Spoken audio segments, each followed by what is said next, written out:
It's always hot kind of in the valley here, humid, so that, you know, grip is at a premium. It's hard to find. Last year we were probably about a 4th or 5th place truck. That, you know, the incident into turn 1 with a few to go got us a couple spots. So yeah, I came here with something a little bit different, trying to be a little bit better, hopefully on the long run today. So hopefully keep our Menards Ford F-150 up front and be strong in the long run today. Give fans a perspective. When we come to a track like this, we will not have live pit stops during the caution breaks, but you still can make a pit stop if you need to during the green flag. What does that do differently than what you normally do every week? The biggest thing for us on these road courses is we won't be, you know, short pitting those stages. The lap time is so short here at Lime Rock with the 55-second minimum on pit road. The lap times are around 55 seconds. You'd go a lap down if you tried to flip those stages. So look for this race to play out more organically. We're all going to run out the stages and get those stage points, and I'll come into pit at the stage break. So it can be good and bad. If you qualify well and have track position, you love it because you're able to get stage points and hopefully finish up front. But if you start in the back, it's hard to pass at Lime Rock. So sometimes, like I said, if you didn't qualify as well, it's hard to get those points today. So we're on the good end of it so far, and hopefully keep all 4 tires on track and keep the track position all day. Keep the track position, get the points. Sounds like a lot to get accomplished here today. And it's time at Jeske. He'll get ready to roll off in the 5th spot. 2nd place last year here at Lime Rock Park. And he's been busy the last couple of weeks during this break for the Truck Series. He ran the ASA Stars National Tour, finished 2nd at the Slinger Speedway, and 3rd most recently at Madison International Raceway in Wisconsin, and will start among the top 5 here this afternoon. Back down to the grid and hear from the driver that is starting from 16th here today, and Chris Wilner. He's part of the ownership group here at Lime Rock Park. Speaking of Parker Kligerman. That's right. Parker Kligerman has had a busy weekend. A lot of fans coming up and talking to him, welcoming their Connecticut son back home to Lime Rock. So we were just talking about it. You're one of 3 drivers that's on an ownership group of a racetrack that you're currently racing a NASCAR national race in. So what is this like for you this weekend? This is unreal. It's a dream I never thought to dream.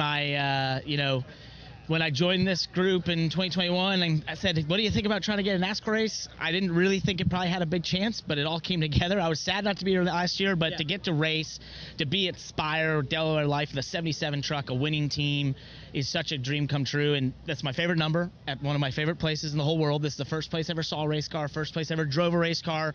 I'm just in disbelief in some respects, and I was pretty emotional yesterday walking in here, and I thought 9-year-old me sitting in those hills up there would have done anything to have the chance in a truck like this and be a part of what we're doing here today. So super cool. I botched qualifying. I was top 5 in practice, but I totally botched qualifying. That's on me, P16.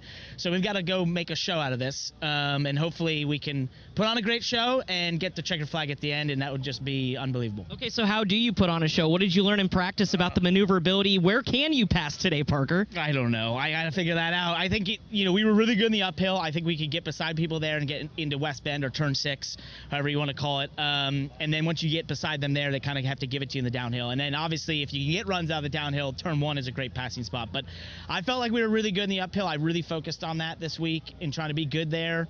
And we were, and it's actually where I made my biggest mistake in qualifying. So we were good, though, in the race trim. So we'll see. It's getting really hot. It's sunny. It's going to be slick. We have to keep the rear tires on it. And I asked Chad Walter, I said, why don't you just flip the stages? And he's like, obviously we can't do that with the way this is all designed with the uncompetitive stops. So it's going to be up to me to pass all those trucks. All right, he's going to get up on the wheel. That's Parker Kligerman, again, a part of the ownership group here at Lime Rock. A lot of fans down here anxious to see how PK does here in his home track at Lime Rock. Jason? Boy, Chris, when we talk about the owner, he looks out here and sees a lot of orange here today. Lyona's the sponsor. Tyler Ankram's got Lyona across the side of his truck. You've had it for a handful of years. You seem like you got a fast Chevrolet Silverado. What's going to take to keep it up and get it up to the front? Yeah, we were pretty good in practice. A disappointing qualifying effort, but 11th isn't too bad for what it was. So I think we're going to be good just to start this race. I mean, you just got to keep it clean. You got to keep it clean all race long. Whenever we come to a new venue, the first year we always play very nice, and it's always chaos the second year. So I expect it to be a little bit more hectic today. A couple more trucks ended up out in the grass, a few more cautions. So you're just going to be really smart on the restarts all day long. Choose will be important. Keeping the fenders clean. We all saw how the race ended last year. So if you find yourself in a position where you can just keep on the tight line and stay out of the accidents and out of the grass, you'll have a good day. Tyler Ankrum, he's got the sponsor on the side of the race truck in Liona. He's got a whole ton of fans here, and he is ready to roll off from the 11th spot. And Liona, that is an acronym that stands for Laborers International Union of North America, an organization which dates back to 1903. From Lime Rock Park, this is the NASCAR Racing Network, home of the tough trucks of NASCAR. You've never been one to idly watch someone else do something for you. There's pride in self-reliance, in working with your hands, in harnessing the power of an E3 spark plug with Diamond Fire technology, yielding better engine performance. You have a choice to make. Take control of your ride, of your life, or be the passenger princess of it. Visit e3sparkplugs.com to put the power in your hands. Junction.org. The NASCAR Foundation Truck Giveaway is here. You can win a brand new Ram 1500 truck from Daytona Dodge. Each entry is just a $25 donation that helps a child in need. Plus, 4 phase winners will receive a VIP experience at the Coke Zero Sugar 400 in Daytona. Green flag, we are racing at Daytona. Enter now through August 17th at NASCARFoundation.org/car giveaway. It's your chance to win big while giving back. Motor Racing Network's Wayne's Nation. Sprint Car Talk with Steve Post, Aaron Evernham, and Ashley Streving.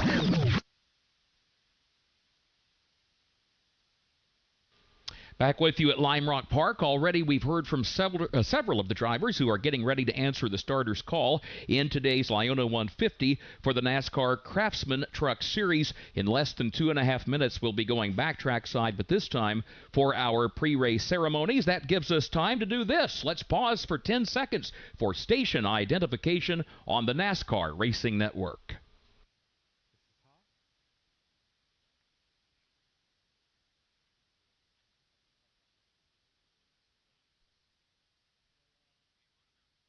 The NASCAR Craftsman Truck Series is in Lakeville, Connecticut for the running of the Liona 150. NASCAR Racing Network here to bring you live coverage. My name is Kurt Becker. Kyle Rickey stands to my right. We've heard from Jason Toy and Chris Wilner up and down the pit lane. And in a moment, we will hear from the 3 gentlemen who will be calling the action out in the turns this afternoon. Dan Hubbard, Tim Catalfamo, and Nathan Prouty. Today is one of 5 races remaining in the regular season for the Truck Series. Upcoming next weekend, North Wilkesboro Speedway on July 18th. Then it's off to Indianapolis Raceway Park on July 24th. August 15th, we go to the Richmond Raceway in Virginia. And the regular season and the 10 drivers that'll run for the championship will be decided on August 22nd at the New Hampshire Motor Speedway. And that'll get everybody set for the first race of the chase at the Bristol Motor Speedway in September. And like we talked, Kurt, at the top of the show, fairly tight among about a half a dozen or so drivers trying to get in that 10-driver chase field, including the guy in the bubble in Jake Garcia. Yeah, he is the guy who is on the right side of the bubble right now coming into today's race. And again, he is some 5 points or so to the good, but he's got a lot of drivers who will be breathing down his neck as we get underway today, hoping to make some ground up on him. We'll see how that plays out. He had a decent qualifying run today. He qualified just inside the top 10, but you know, he's got Stuart Friesen, who's one of the drivers who's trying to work his way in. Grant Enfinger, who's right there knocking on the door, and he qualified in 12th. And had an incident in practice this morning, so it has been an eventful day for Grant Enfinger, who currently sits just 5 points outside of the 10-driver cutoff. Brendan Queen, quiet all season, but 13th in points, 11 points out, so still very much eligible to race his way into the all-important top 10. As we go trackside now for opening ceremonies here at Lime Rock Park for the NASCAR Craftsman Truck Series. Ladies and gentlemen, please rise as you are able and remove your hats. And veterans render a hand salute as the Connecticut State Police Honor Guard presents our nation's colors. Please remain standing as Kyle Froman from Motor Racing Outreach provides today's invocation. God, you are so good to us. It's hard to be in a beautiful place like this and not see you woven throughout. But I don't see you just in nature. I see you in your children that have filled this place today. I see you in the gifts and the talents that you've given each of us that bring us together for this event. We invite your presence to be with us. I pray that it would be one of strength and one of safety as these teams compete, as these officials steward, as these safety workers protect us, and us as we take in the beauty of this event. We recognize we can't do what we do without brave men and women all around this globe doing what they do. I pray that your presence be with them as well, and that you continue to sustain and protect them. God, today, may we see you in all we do, and may we honor you in all we do. It's in your Son's name we pray. Amen. And now, here to perform our national anthem, please welcome from the Connecticut State Police, Trooper Durham. Oh, say, can you see by the dawn's early light what so proudly we hailed at the twilight's last gleaming, whose broad stripes and bright stars through the perilous fight o'er the ramparts we watched were so gallantly streaming, and the rocket's red glare, the bombs bursting in air, gave proof through the night that our flag was still there.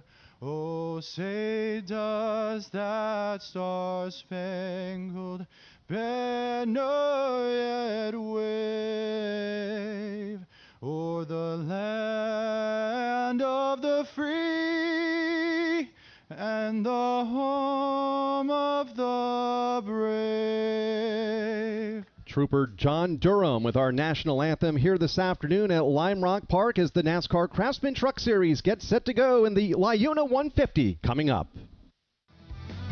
NASCAR Live Race Day has been brought to you by Toyota Racing. Your race, your story. Be part of the action at ToyotaRacingUSA.com. And Doug. Hot dog, get your hot dog. Customize. Customize and save with Liberty Mutual. Hey, what are you doing? I like your method. Direct. To the point. A little loud, but... Listen, people don't buy car insurance the same way they do hot dogs. Not yet, but both are customizable. Popcorn! Get your popcorn! Hey, this is a hot dog area. And customize and save area. Get a quote at libertymutual.com or with your local agent. Liberty, liberty, liberty, liberty. Saturday night under the lights. High-intensity, short-track racing. Right in the heart of the RVA. Number 2, we have trouble. He's turned. Hot August nights at the Cookout 400. That's how you freaking do it right there. When the sun goes down on summer, Richmond turns up. Hell yeah, boys! NASCAR weekend at Richmond Raceway, August 14th through 15th. Get your tickets now at richmondraceway.com. Only 4 times this year a driver has won from a starting position on the front row. The late Kyle Busch won from the pole at Dover. Lane Riggs won from the pole at Nashville Superspeedway, while Riggs also won from the second spot in Charlotte and San Diego. Riggs will start on the pole again here this afternoon with Connor Mosack joining him up front when we do go under the green flag. From Lime Rock Park, this is the NASCAR Racing Network, home of the tough trucks of NASCAR. Win a brand new Ram 1500 truck from Daytona Dodge. Each entry is just a $25 donation that helps a child in need. Plus, 4 phase winners will receive a VIP experience at the Coke Zero Sugar 400 in Daytona. Green flag, we are racing at Daytona. Enter now through August 17th at NASCARFoundation.org/car giveaway. It's your chance to win big while giving back. If you build it, we'll race it. Short track racing in the cornfields of Iowa. And they got a problem. Heartland grit meets NASCAR horsepower. The Busch Life Summer Music Series continues, featuring Dierks Bentley, country that's loud, engines that are louder, an asphalt field of dreams. Hell yeah, boys! NASCAR weekend at Iowa Speedway, August 7th through 9th. Get your tickets now at iowaspeedway.com. This is Daniel Henry. You're listening to the NASCAR Craftsman Truck Series on the NASCAR Racing Network.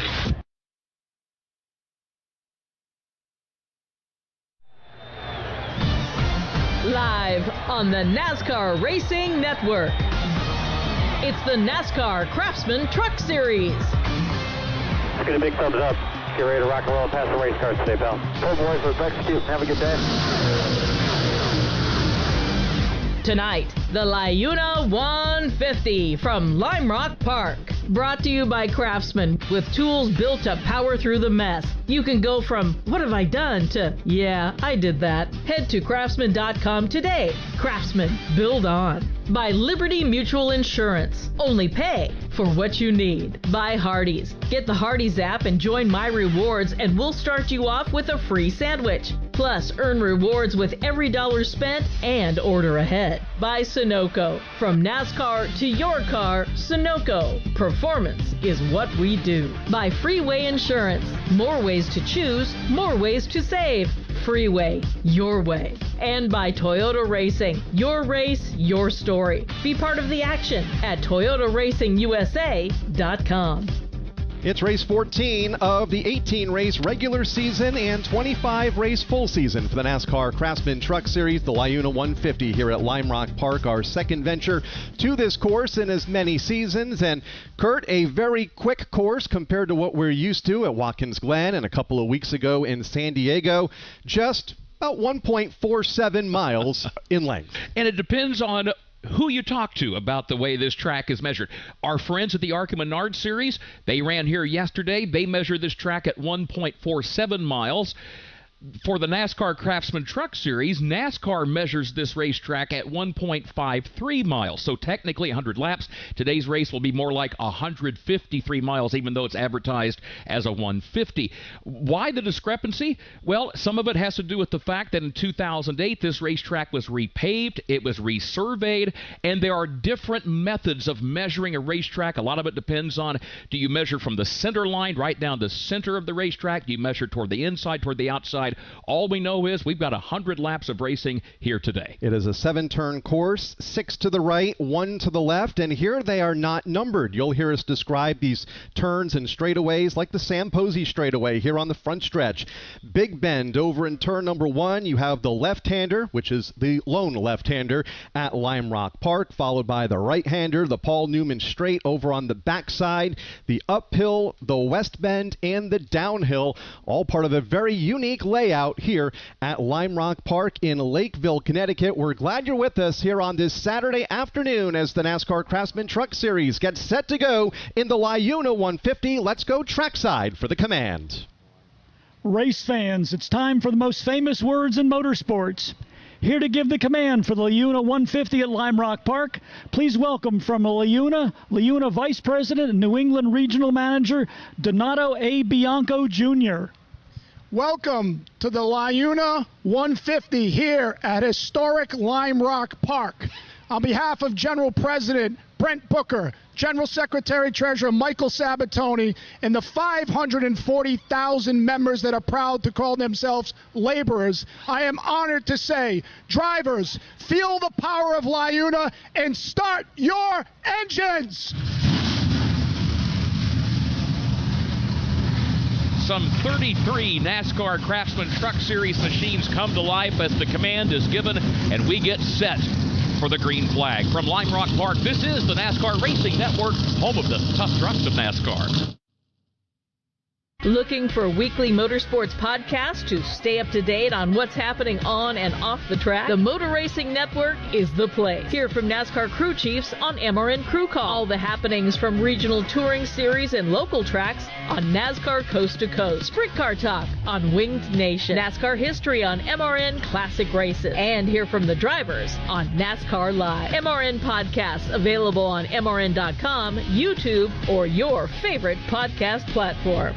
NASCAR history. Petty wins his 200th career NASCAR victory. Told by the people who made that history. President Reagan was there. He got us on the front page, and we got him in the sports page. It was a good trade-off from that standpoint. Motor Racing Network's NASCAR Live presents podcast The Road to Royalty. Jeff Gordon, A Colorful Career, 50 Years of MRN, the 1993 season, Junior's Journey, and more. Search for NASCAR Live on your favorite podcast platform. Motor Racing Network's NASCAR Coast to Coast podcast with Chris Wilner. All about grassroots racing.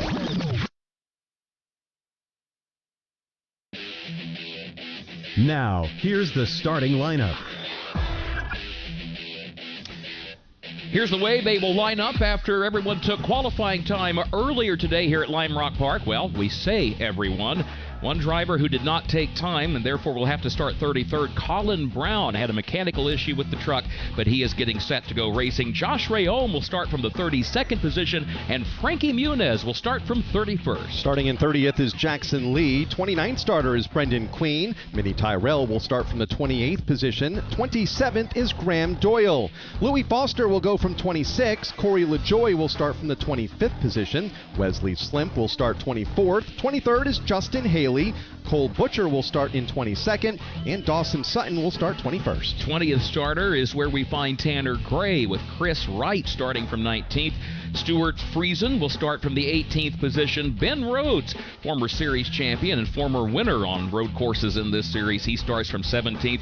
We heard from Parker Kligerman earlier. He starts from 16th. Ben Mayer will roll off from the 15th spot with Andres Perez starting from 14th. Christian Eckes, he's the 13th starter. Grant Enfinger rolls off from 12th. The 11th starter, Tyler Ankrum. Jake Garcia will start in the 10th position. 9th is Chandler Smith. Daniel Hemrick will go from position number 8. Gio Ruggiero will start from 7th. Landon Lewis will start in 6th. 5th starter is Ty Majeski. Thomas Annunziata, yesterday's ARCA Menard Series race here at the racetrack, will start in 4th. Caden Honeycutt will start from 3rd. And on the front row, Connor Mosack will start in 2nd. And on the pole, with a time around this course at 53.683 seconds, averaging 99.115 miles per hour, is Lane Riggs. First career start in this series today for Louis Foster. First career start also for sports car racer Graham Doyle. We talked about Colin Brown having an issue earlier today. Did not make it onto the track for qualifying. That, to be specific, was an axle seal issue. But again, crew has that truck buttoned up and ready to go. We talked about the fact that this Lime Rock Park layout measures 1.53 miles.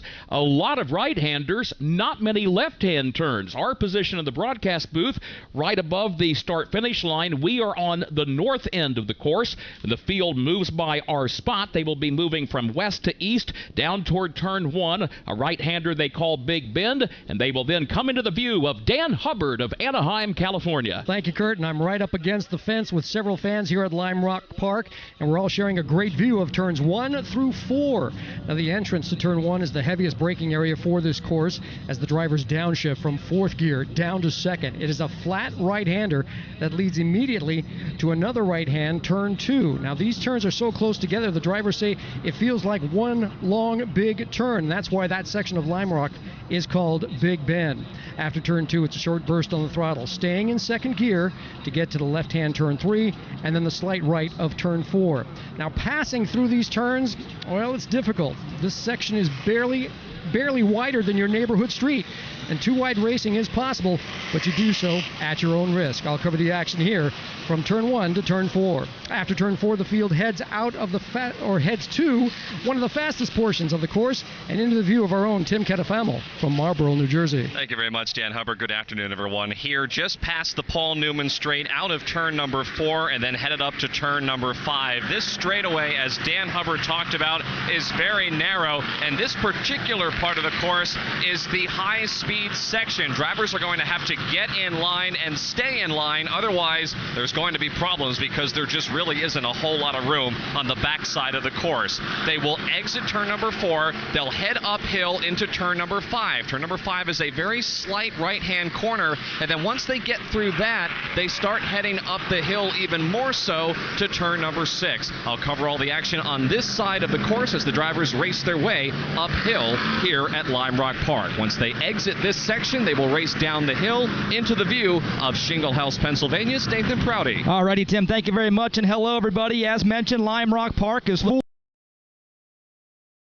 twists and turns with a lot of rising and falling, and the west portion of the racetrack consists of both. The drivers will be looking up at the clouds as they crest the top of the hill at the end of the Paul Newman Straight, and when they flatten out, they will head down a short chute that is very narrow with grass and white Armco barriers to both drivers' left and right. This short chute leads them directly into turn number 6, known as the West Bend, and turn 6 is a very quick, sweeping right-hand turn that can be used as a passing zone. We did see some great great side-by-side battles yesterday in the ARCA Menard Series and last year with these NASCAR Craftsman Truck Series drivers, and we expect more here today. Following turn 6, it's a quick sprint downhill under the pedestrian bridge to a right-hand turn 7, back onto the front straightaway where they will race into the view of Kurt Becker and Kyle Rickey. Yeah, that is one lap around Lime Rock Park, about 62 feet of elevation change through those uphander or uphill runs and downhill runs on the backside of this Lime Rock Park course. Turn 7, as described by Nathan a moment ago, that sharp right-hander that puts the trucks back onto the front straightaway.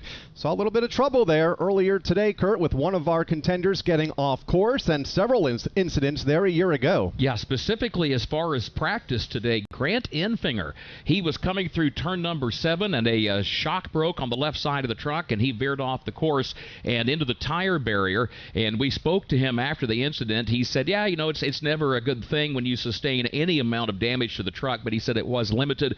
And he said the main thing is it happened early in the day and gave us time to deal with it. As far as last year, Kyle, Corey Heim, of course, he led 99 of 100 laps. The only driver other than Corey to lead a lap in this race last year, that's today's pole sitter, Lane Riggs.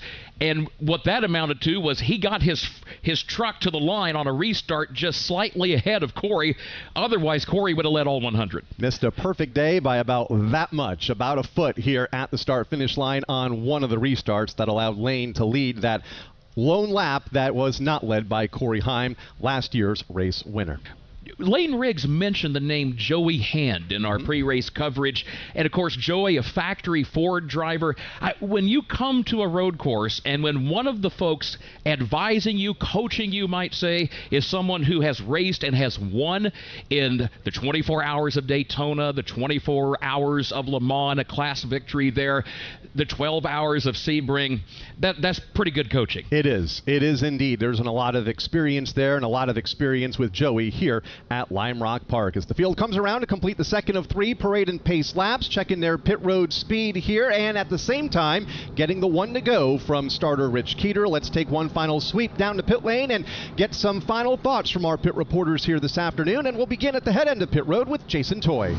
Well, when they come down the pit lane here, I tell you what, there's a lot of things that are going to happen with limited pit crews. But one of the things that we talked about, and Kurt just touched upon, about the fact we got some drivers making their first ever starts here in the NASCAR Craftsman Truck Series, or any NASCAR series that we have in NASCAR. Louis Foster, he drives normally in the IndyCar series full time. He's on the off weekend for him. So they have the Nashville here in the next week or so, but he took a break here from Ray Hall Letterman Lanigan Racing. He's a 2024 Indy Next champ. Also, he is the Rookie of the Year in IndyCar from last year. So far this season, a couple of top 10.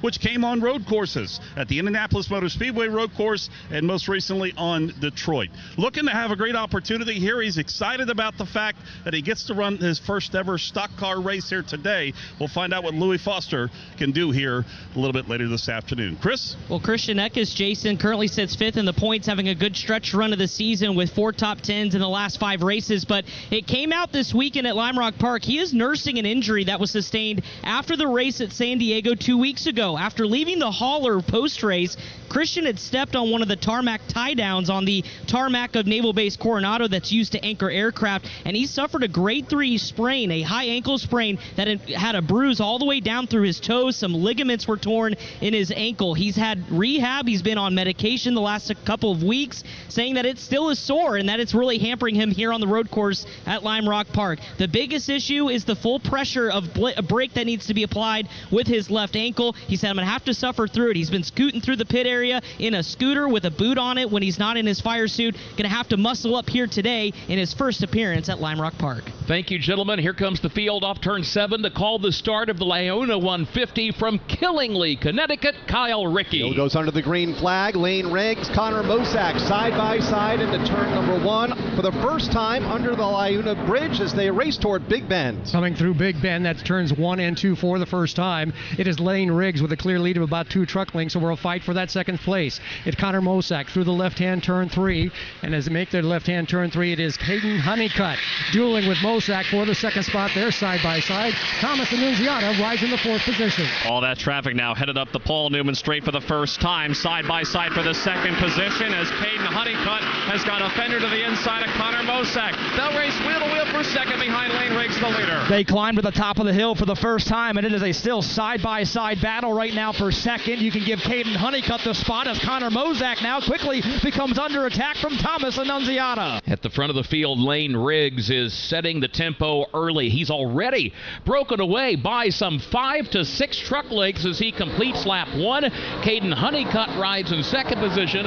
Connor Mosak is in third, and Thomas Annunziata tries to take that spot. Here comes the leader, and it is Lane Riggs. He's starting to widen that lead, now put it about 8 to 10 truck lengths over Caden Honeycutt in second. They come through the left-hand turn 3. Connor Mosak riding in that third position, but boy, he has got a mirror full of Thomas Annunziata, and behind him is Landon Lewis, giving it a good run off of turn 4, headed down the back stretch. They are definitely starting to line up behind Connor Mosak, who currently holds down the third spot. Thomas Annunziata is there, Landon Lewis, and Ty Majeski all stacking up behind him. Meanwhile, Lane Riggs is really pulling away here from Caden Honeycutt. Thomas Annunziata takes a peek to the inside of Connor Mosak. Nothing there, tucks back in line. They go downhill to turn 7. A little funnel off of turn number 7 and onto the front straightaway around to complete lap number 2 of this 30-lap opening stage. Stage 2 will take us to lap 60, and then we'll race to the full distance of 100 laps here this afternoon at Lime Rock. Lane Riggs brings the field back to turn 1. Here comes Lane Riggs, taking a little bit of wider line this time through 1 and 2. Perhaps he's found something that helps him. Caden Honeycutt all by himself in that second spot. So too is Connor Mosak in the third position. But here comes Thomas Annunziata, able to close it up just a little bit in that left-hand turn 3 through the right-hand turn 4. Landon Lewis is also making grounds on Annunziata. So too is Ty Majeski. Everybody's single file inside of the top 5, top 6 as they all head up the Paul Newman Straight. Behind Ty Majeski, outside of the top 5 is Gio Ruggiero. Then you've got Daniel Hemrick and Jake Garcia. That's been a really good battle to watch the last handful of laps, Tim. Meanwhile, Jake Garcia took a peek to the inside. Hemrick through the block. Things got a little dicey at the west bend, but it's Hemrick who has that position for now. He's got the 8th spot of the running order. Jake Garcia 9th. Move Grant Enfinger into the top 10. He just got around Chandler Smith. Now Lane Riggs started from the pole. He's led the first 3 laps. His advantage already out to a full second. Chris Wilner, you've been near his pit. Has everything been as flawless for this team as it seems to appear? Not really, Kurt. As far as the race so far today, yes. But earlier today in qualifying, on his second lap after setting the pole with his original fast time lap, he went off the racetrack on the west end in turn number 6, and it knocked something loose on the alternator. They're having some technical difficulties mechanically. They even had one of their onboard cameras shut off as well. So NASCAR, after discussing with the team, they were allowed this afternoon prior to the green flag to change a bracket on the alternator belt with the assistance of Ilmore, who of course provides the engines to these Truck Series teams. So they were approved by NASCAR to do so. The hood went down with that change right at 12:43, so well into driver introductions today. The crew was telling Lane to be cautious when turning on things like your brake fans, just to make sure things are okay mechanically with the electricity aboard that car. But again, a bracket on the alternator was changed prior to the green flag, but approved by NASCAR, so Lane Riggs, who won the pole, was able to start from that position. You heard Chris Wilner mention the Ilmore crew, and of course the folks from Ilmore with regard to the power plants these trucks carry. Kyle, that makes sense now. You heard Chris say that the Ilmore gang, they were all gathered around trying to help find a solution for Lane Riggs and the team. That kind of explains why we walked past. They had a position on pit road.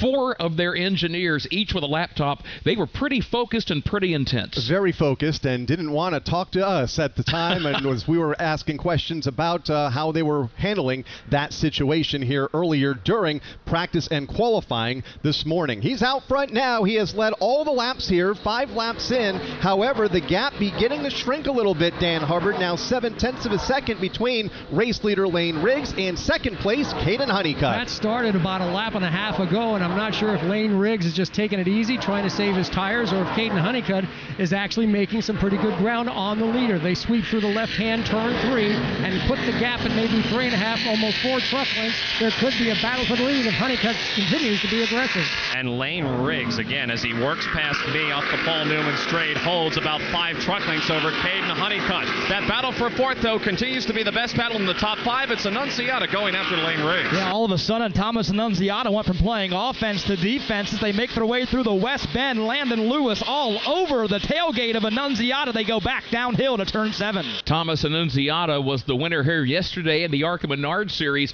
Makes his second career start of the NASCAR Craftsman Truck Series after a top 15 finish here 1 year ago. He's trying to hang on to fourth as they go to turn 1. Top 2 are already in turns 1 and 2. Your third place man is Connor Mosak. 3-truck breakaway up at the front. Here's that fight for the 4th spot. Landon Lewis making it very close to the bumper of Thomas Annunziata. Almost nose to tails. They go through the left-hand turn 3. That is called the left-hander. Now they go through the right-hander, and Landon Lewis almost to the tailgate of Annunziata. They go nose to tail up toward Paul Newman straightaway. Again, this is the battle for fourth. It is Annunziata into turn number 5, leading Landon Lewis by a truck length. Down the short chute to the West Bend, Annunziata still looks up in the rearview mirror, and he has got a full mirror at that of Landon Lewis. It's still 1 truck length between the two. And a bit of a gap of about 6 or 7 truck lengths back to Ty Majeski, running unchallenged in the 6th position as the battle for fourth continues to be best. The battle for the lead has kind of stabilized at a half a second between Lane Riggs and Caden Honeycutt. Then it's Connor Mosak in third, and then Thomas Annunziata and Landon Lewis in turn 2. One wonders when Landon Lewis will pull the trigger. He's really right there, particularly under braking and into the corners. When they hit a short stretch, Annunziata is able to gap it just a little bit more, so he's got good forward bite off the corner. But Landon Lewis is right there. If Annunziata has a bobble, boy, Landon Lewis will take advantage. The lead turn 4, nose to tail. Landon Lewis got a great run through that first set of corners, and he is right on the rear spoiler of Thomas Annunziata. Annunziata and Lewis clip the curb in turn 5 and exit the Paul Newman straight. They pop up to the top of the hill on the west side of the racetrack, and it is still a really good battle. That battle accordions back to turn 7. Annunziata pulls away ever so slightly. We talked about Colin Brown having to start from the back of the pack because he was unable to make it to the track for qualifying. He has moved up from 33rd to the 27th position. And other drivers, Parker Kligerman, his qualifying run was right toward the center of the pack. He started 17th. He's picked up 3 spots since the drop of the green flag. That moves him up now to the 14th position. But let's follow up on the Colin Brown story. Let's go to Jason Toy. You're talking about Colin there a little bit. They are making the move towards the front, but the problem is he noticed immediately on lap 2 that the water temperature started to rise in that Ram truck. So what they've told him to do is try to stay in as much clean air as they can. The temperature's averaging right around 245 to 247 right now. So they're trying to make it, get it to that first opportunity to come down the pit lane to try to cool it down. But more clean air, the better for the front end of that Ram. Colin Brown right now running in the 27th position. Ben Rhodes also having to start this race at the tail end of the field due to unapproved adjustments pre-race, currently up to the 23rd position. Battle for the lead is tightening. Caden Honeycutt closing the gap ever so slowly on race leader Lane Riggs. Bit of an accordion affair there among the top 2 under braking. Caden Honeycutt is able to close the gap at that short chute between turns 2 and turns 3. Well, then Lane Riggs takes advantage of the horsepower under the hood, pulls it away, keeps that distance about 4 to 5 truck lengths over Caden Honeycutt. And now that battle for fourth has changed. Landon Lewis has gotten around Thomas Annunziata, gives Lewis the 4th spot. Landon Lewis now has bypassed Thomas Annunziata, as Dan mentioned. The next truck now for position for Landon will be the machine of Connor Mosak, about 15 truck lengths ahead of him. There is a lot of daylight between Landon Lewis and Connor Mosak. That battle will be for third if Landon can get there. The battle for the lead has tightened up yet again in turn 7. Off that corner and on to the Sam Posey front straight. It is Lane Riggs who continues to lead, but again, his margin down to about 3 truck lengths as they flash across start-finish. 10 laps complete. Someone had a birthday. Yep, 50. Can't believe it. 50 years of wisdom. Great segue. We have a health reminder from the CDC.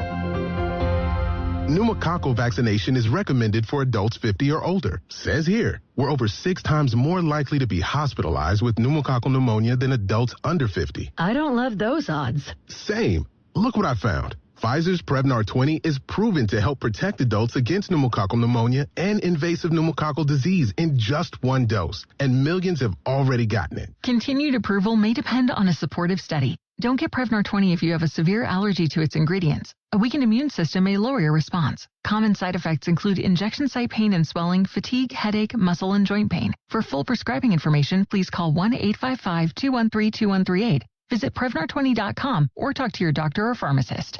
I'm on Prevnar20.com now, scheduling my appointment. Good idea. And happy 50th.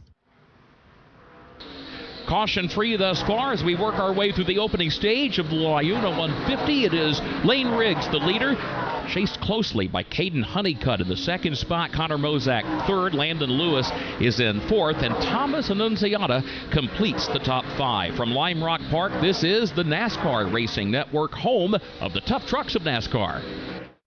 You've never been one to idly watch someone else do something for you. There's pride in self-reliance, in working with your hands, in harnessing the power of an E3 spark plug with Diamond Fire technology, yielding better engine performance. You have a choice to make. Take control of your ride, of your life, or be the passenger princess of it. Visit e3sparkplugs.com to put the power in your hands.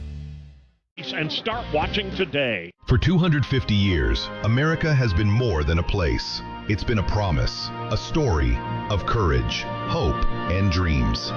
And through it all, local TV and radio broadcasters have been there, telling the story of America, bringing truth to light. Broadcasters tell the story of who we are and who we aspire to be. We are America's storytellers. We are broadcasters. This message furnished by the National Association of Broadcasters. This is Caden Honeycutt. You're listening to the NASCAR Craftsman Truck Series on the NASCAR Racing Network.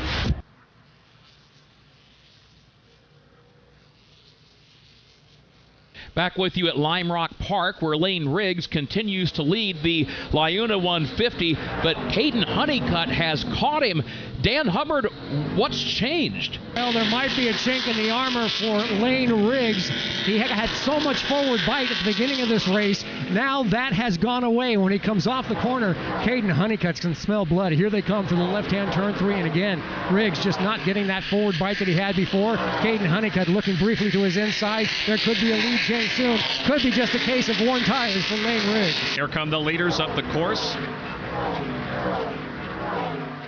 They work their way now over toward the backside of the course. They will make the uphill climb to turn number 5 and then make the bend back toward Nathan Prouty. Here comes Caden Honeycutt stalking every move of Lane Riggs. They go downhill to turn 7. Just one truck length of separation for the race lead. Closest it has been in quite some time, in about a dozen laps or so. Working lap number 14 as they cross the line, and just 2 truck lengths between them as they moved around the Josh Rayum lap truck a lap to go. They're back in turn 2. Here come the leaders, the top 2. As we documented before the race started, passing zones here are precious and few. So where is Caden Honeycutt going to pull the trigger on Lane Riggs? Right now, he's about half a truck length off the rear tailgate of Riggs, who now negotiates the right-hand turn 4. Caden Honeycutt is right there.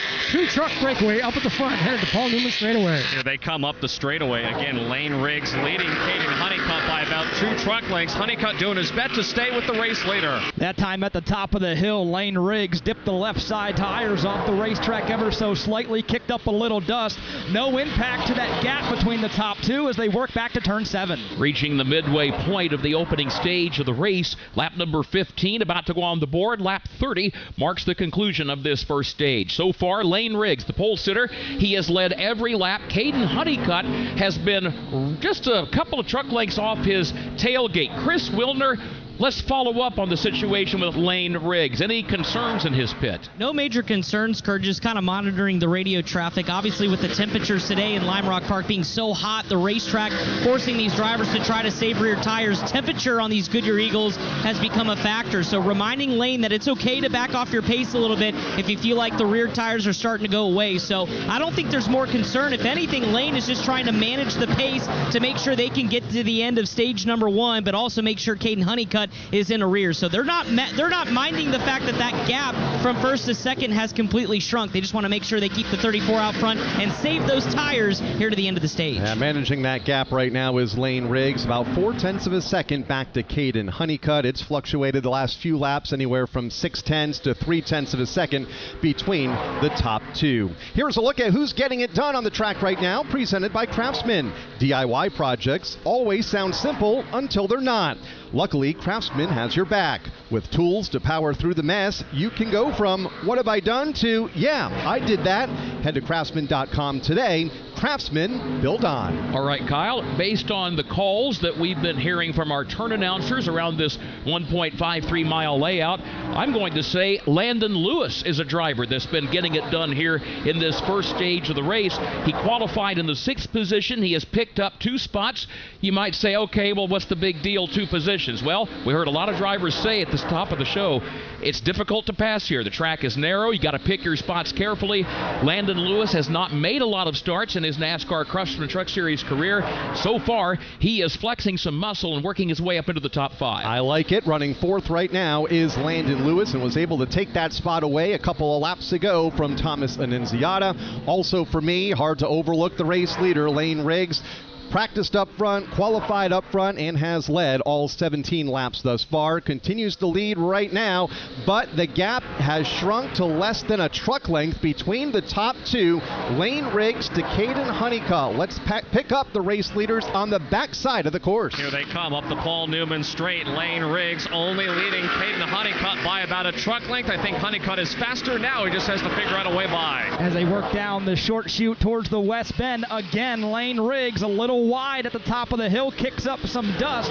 Further back, that battle for 3rd is really starting to tighten up. Landon Lewis, as Kurt just mentioned, he was a good 20 car lengths behind Connor Mozak. He has shrunk that gap now to 6 truck lengths in turn 7. Here they come off turn number 7, talking about that battle for the 3rd, 4th, and 5th position. You got Connor Mozak in 3rd. Then you've got Landon Lewis in 4th, followed by Thomas Annunziata in 5th. All back to turn 2. And Landon Lewis has done a remarkable job running down Connor Mozak. The gap was so huge, and now it only stands at about 6 to 7 truck lengths. They negotiate the left hand at turn 3. Meanwhile, Caden Honeycutt still in hot pursuit of our leader, Lane Riggs. Caden Honeycutt can read the lettering off the back tailgate of Lane Riggs. That's how close he is to the race leader. Both those 2 trucks now exit turn number 5. Here come those 3 other trucks fighting from 3rd on back. Mozak, Landon Lewis, and Thomas Annunziata. Caden Honeycutt just had a really big wiggle at the top of the hill. He loses a truck length or 2 to the back bumper of Lane Riggs, and that battle between Landon Lewis and Connor Mozak continues to tighten up. And has been a good one over the last 10 laps or so for 4th and 5th. Ty Majeski runs in 6th. Gio Ruggiero in 7th.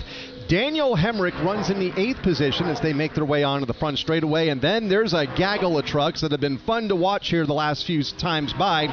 Jake Garcia, Grant Enfinger, Chandler Smith, Andres Perez de Laura, all part of this traffic as they come off of turn number 7 now, race up the front straightaway. Grant Enfinger leads that pack of traffic into the corner. He's up to 9th, and then they stack up from 10th on back with Jake Garcia. Enfinger has been taking a lot of risk over the last 2 to 3 laps, and it has paid off in a 9th position.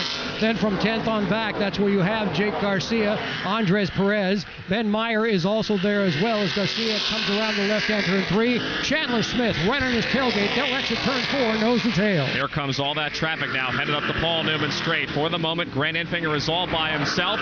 Jake Garcia, though, has got his hands full with Chandler Smith. In fact, Smith runs into the back of Garcia in turn number 5. They keep it straight, but race to turn 6. They have really been getting after it here in the West Bend. Oh, there's some contact going into turn 6. Chandler Smith said now is the time. He puts the chrome horn to the back bumper of Jake Garcia. They're side by side in turn 7. Again, all of that battling going on from the 9th position on back. Intense battling on the racetrack. In fact, 3 wide, 2 rows deep, this time across start finish. But all of that going on better than 20 seconds behind the race leader, Lane Riggs. From Lime Rock Park, this is the NASCAR Racing Network, home of the tough trucks of NASCAR. Love NASCAR? Subscribe, listen, and download Motor Racing Network's exclusive podcast series. MRN presents Jeff Gordon, A Colorful Career, The Rise of Dale Earnhardt Jr. on Junior's Journey. Get to know Jack Roush on The Many Hats of Jack Roush. Meet the King on Richard Petty's Road to Royalty. Dig deep into one of NASCAR's most memorable years, the 1993 season. Motor Racing Network exclusive podcast, available on MRN.com or any audio podcast platform. We're at the start-finish line. William Byron on pole position. Green flag is out and we're racing. We're in the turn. Here to the inside comes Kyle Larson. He and Hamlin bump. We're on pit road. 4 tires Sunoco Racing Fuel. The race up from pit road is Denny Hamlin. Eric Jones goes off. We are live from the track. The Motor Racing Network, your home for NASCAR racing. Don't miss a lap, pit stop, or side-by-side race for the win. Listen to all the play-by-play action on your local radio station and MRN or NASCAR.com. This is Ty Majeski. You're listening to the NASCAR Craftsman Truck Series on the NASCAR Racing Network.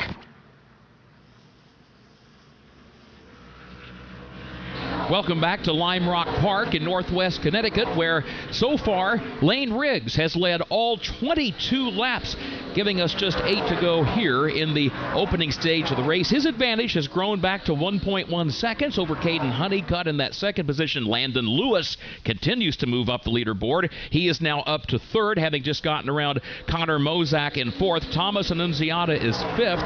Ty Majeski sixth. Gio Ruggiero runs in seventh. Daniel Hemrick is eighth. Grant Enfinger is ninth, and Andres Perez is 10th. One car, or truck rather, just overcooked turn number one. We believe it was the Wesley Slim truck in turn number one. Had to back it up, spin it around, and keep on digging, but unfortunately off of the lead lap for Wesley, who was last shown in the 30th position, as Lane Riggs continues to lead, and as Kurt mentioned, has opened it up just a bit, 1.1 seconds back to Caden Honeycutt. Caden driving the truck that dominated this race a year ago. Kurt, things a bit tighter here today. Last year at this time, the 11 truck was gone at the front of the field. Yeah, it seemed like when Corey Heim was here with that truck last year, he was able to open up, a 2, 3, 4 second lead as he worked his way through the various stages of the race. And Caden Honeycutt, he's obviously got a good truck himself driving for that team here today. The main thing for him has been he's at least been keeping close to race leader Lane Riggs. Lane, he's led all of these laps so far, 23 now in the books. Nobody's gotten around him, but he hasn't been able to really run off and hide from the field the way Corey Heim did a year ago. 7 laps to go here in the opening stage at Lime Rock Park. Lane Riggs leads by 0.9 of a second over Caden Honeycutt. Landon Lewis is some 5.7 seconds back in third. Connor Mosak in fourth. Thomas Annunziata to round out the top 5. Then it's Ty Majeski, Gio Ruggiero, Daniel Hemrick in eighth. Grant Enfinger, who's been one of the fastest trucks on the racetrack the last few laps, in ninth, and Andres Perez Delar to round out the top 10. Take you further down the leaderboard. Ben Mayer 11th, Tyler Ankrum 12th, Chandler Smith is 13th, Parker Kligerman, he has been mired in the 14th spot for most of this opening stage. Christian Eck is 15th, Jake Garcia 16th, Dawson Sutton 17th, Tanner Gray 18th, Stuart Friesen struggling to make progress. He is still back in the 19th position, and Corey LaJoie 20th. Ben Rhodes is up to 21st after having to start the event at the tail end of the field due to unapproved adjustments on that truck. Louis Foster goes 22nd. Cole Butcher runs 23rd. Minnie Tyrell in 24th, and he was in a torrid battle a couple laps ago with his Ram Racing teammate out of Colleague Racing, Justin Haley in 25th. Chris Wright 26th. Colin Brown in 27th.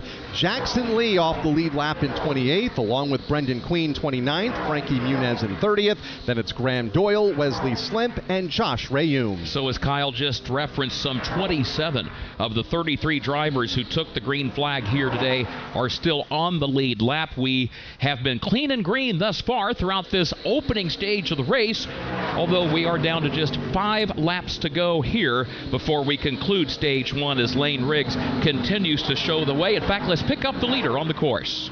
Here comes Lane Riggs, headed up to turn number 5. He's already passed me, headed to Nathan Prouty. Lane Riggs has gapped himself now over Caden Honeycutt as he goes downhill, and these laps continue to wind down in stage 1. There is a good gaggle of lap traffic directly ahead of Lane.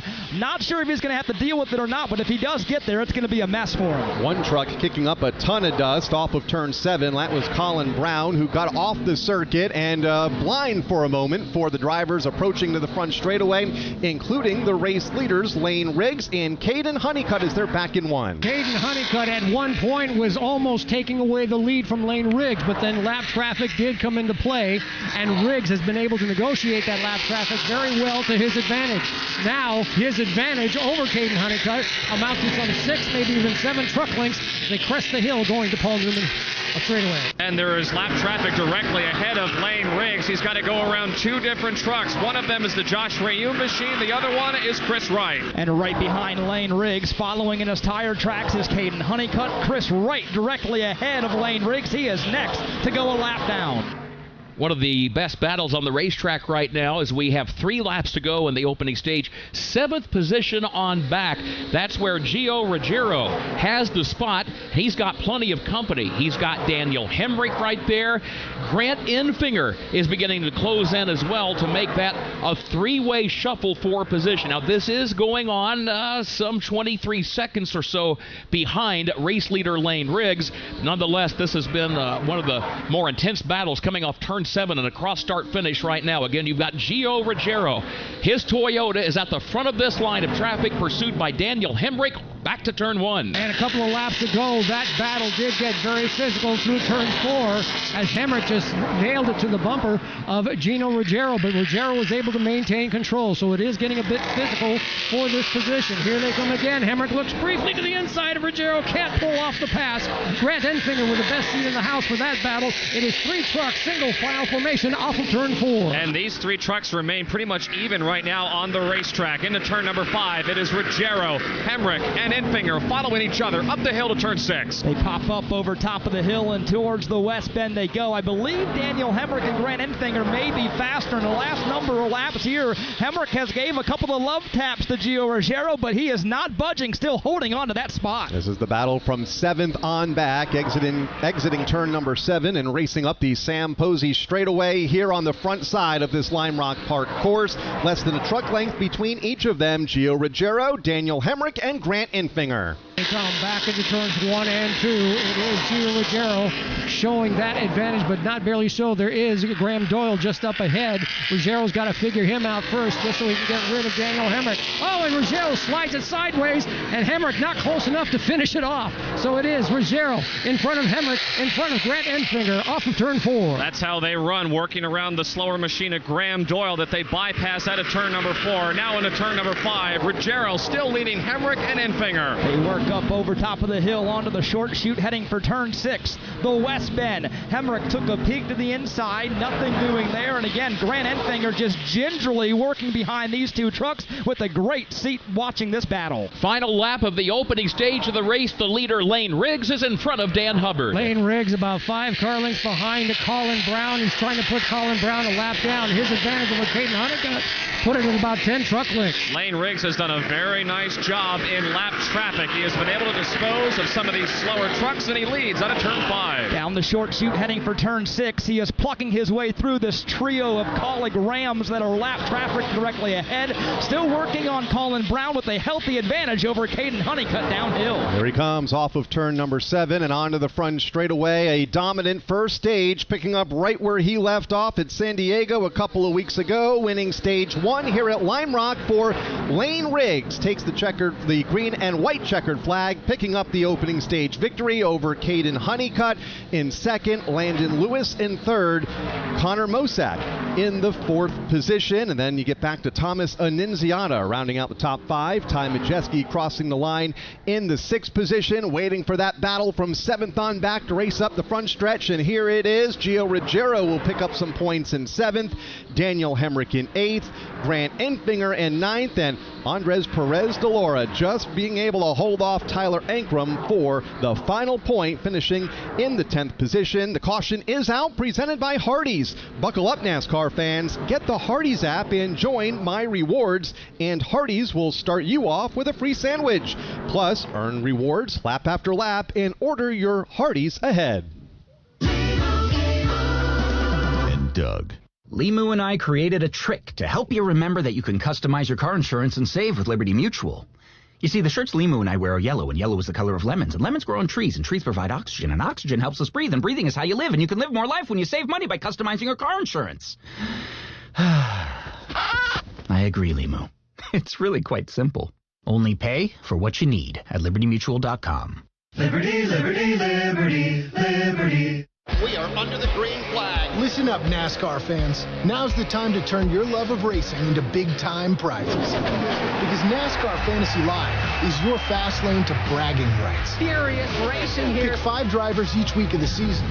Then complete additional challenges to stack points. All for your shot at the grand prize. So let's get this party started. For official rules and to learn more, visit NASCAR.com/fantasy and sign up today. After starting on the pole, Lane Riggs will lead all 30 laps of the opening stage to pick up the Stage 1 win over Caden Honeycutt, Landon Lewis, Connor Mosak, and Thomas Annunziata. We'll see if there's any activity on the pit lane coming up. From Lime Rock Park, this is the NASCAR Racing Network, home of the tough trucks of NASCAR. The NASCAR Foundation Truck Giveaway is here. You can win a brand new Ram 1500 truck from Daytona Dodge. Each entry is just a $25 donation that helps a child in need. Plus, 4 phase winners will receive a VIP experience at the Coke Zero Sugar 400 in Daytona. Green flag, we are racing at Daytona. Enter now through August 17th at NASCARFoundation.org/car giveaway. It's your chance to win big while giving back. Saturday night under the lights. High-intensity, short-track racing. Right in the heart of the RVA. Bubble in turn number 2. We have trouble. It gets turned. Hot August nights at the Cookout 400. That's how you freaking do it right there. When the sun goes down on summer, Richmond turns up. Hell yeah, boys! NASCAR weekend at Richmond Raceway, August 14th through 15th. Get your tickets now at richmondraceway.com. Listen to daily NASCAR news from the Motor Racing Network on NASCAR Hot Pass and NASCAR Today.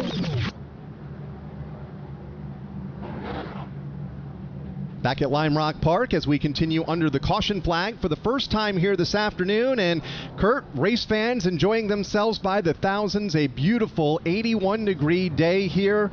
No seating, as you mentioned earlier, or no grandstand seating. All of the seating on the hillsides around this course. And if you look behind us, behind pit road and behind the front straightaway, several thousands of fans enjoying their Saturday afternoon. One of the fans, one of the many here today, is Motor Racing Network alumnus Mike Joy.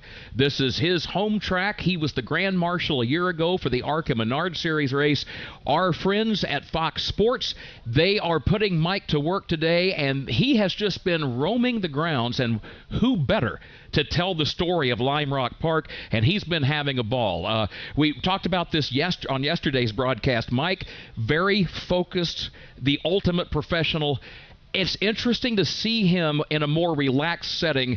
Big old smile, and he is very much enjoying his opportunity today on the television side to tell the story of this track. And what a story it is. They've been racing here since 1957, and Mike very much a part of that racing history dating back into the 1960s, and still runs a lot of his personal cars here on a lot of the open track days, and informing the thousands of race fans that are watching this broadcast across the country and here at the racetrack exactly what this facility is all about. Of course, Mike grew up here in the Northeast, starting his broadcasting career at places like the Thompson Speedway Motorsports Park and the Stafford Motor Speedway, the now defunct Riverside Park Speedway in Agawam, Massachusetts, but calls Lime Rock home, and for good reason. Right now the field is coming off turn 7, and they are en masse ducking off the racetrack and coming down the pit lane. One driver who no doubt is glad to have this opportunity, Chandler Smith, because his truck had developed a tire rub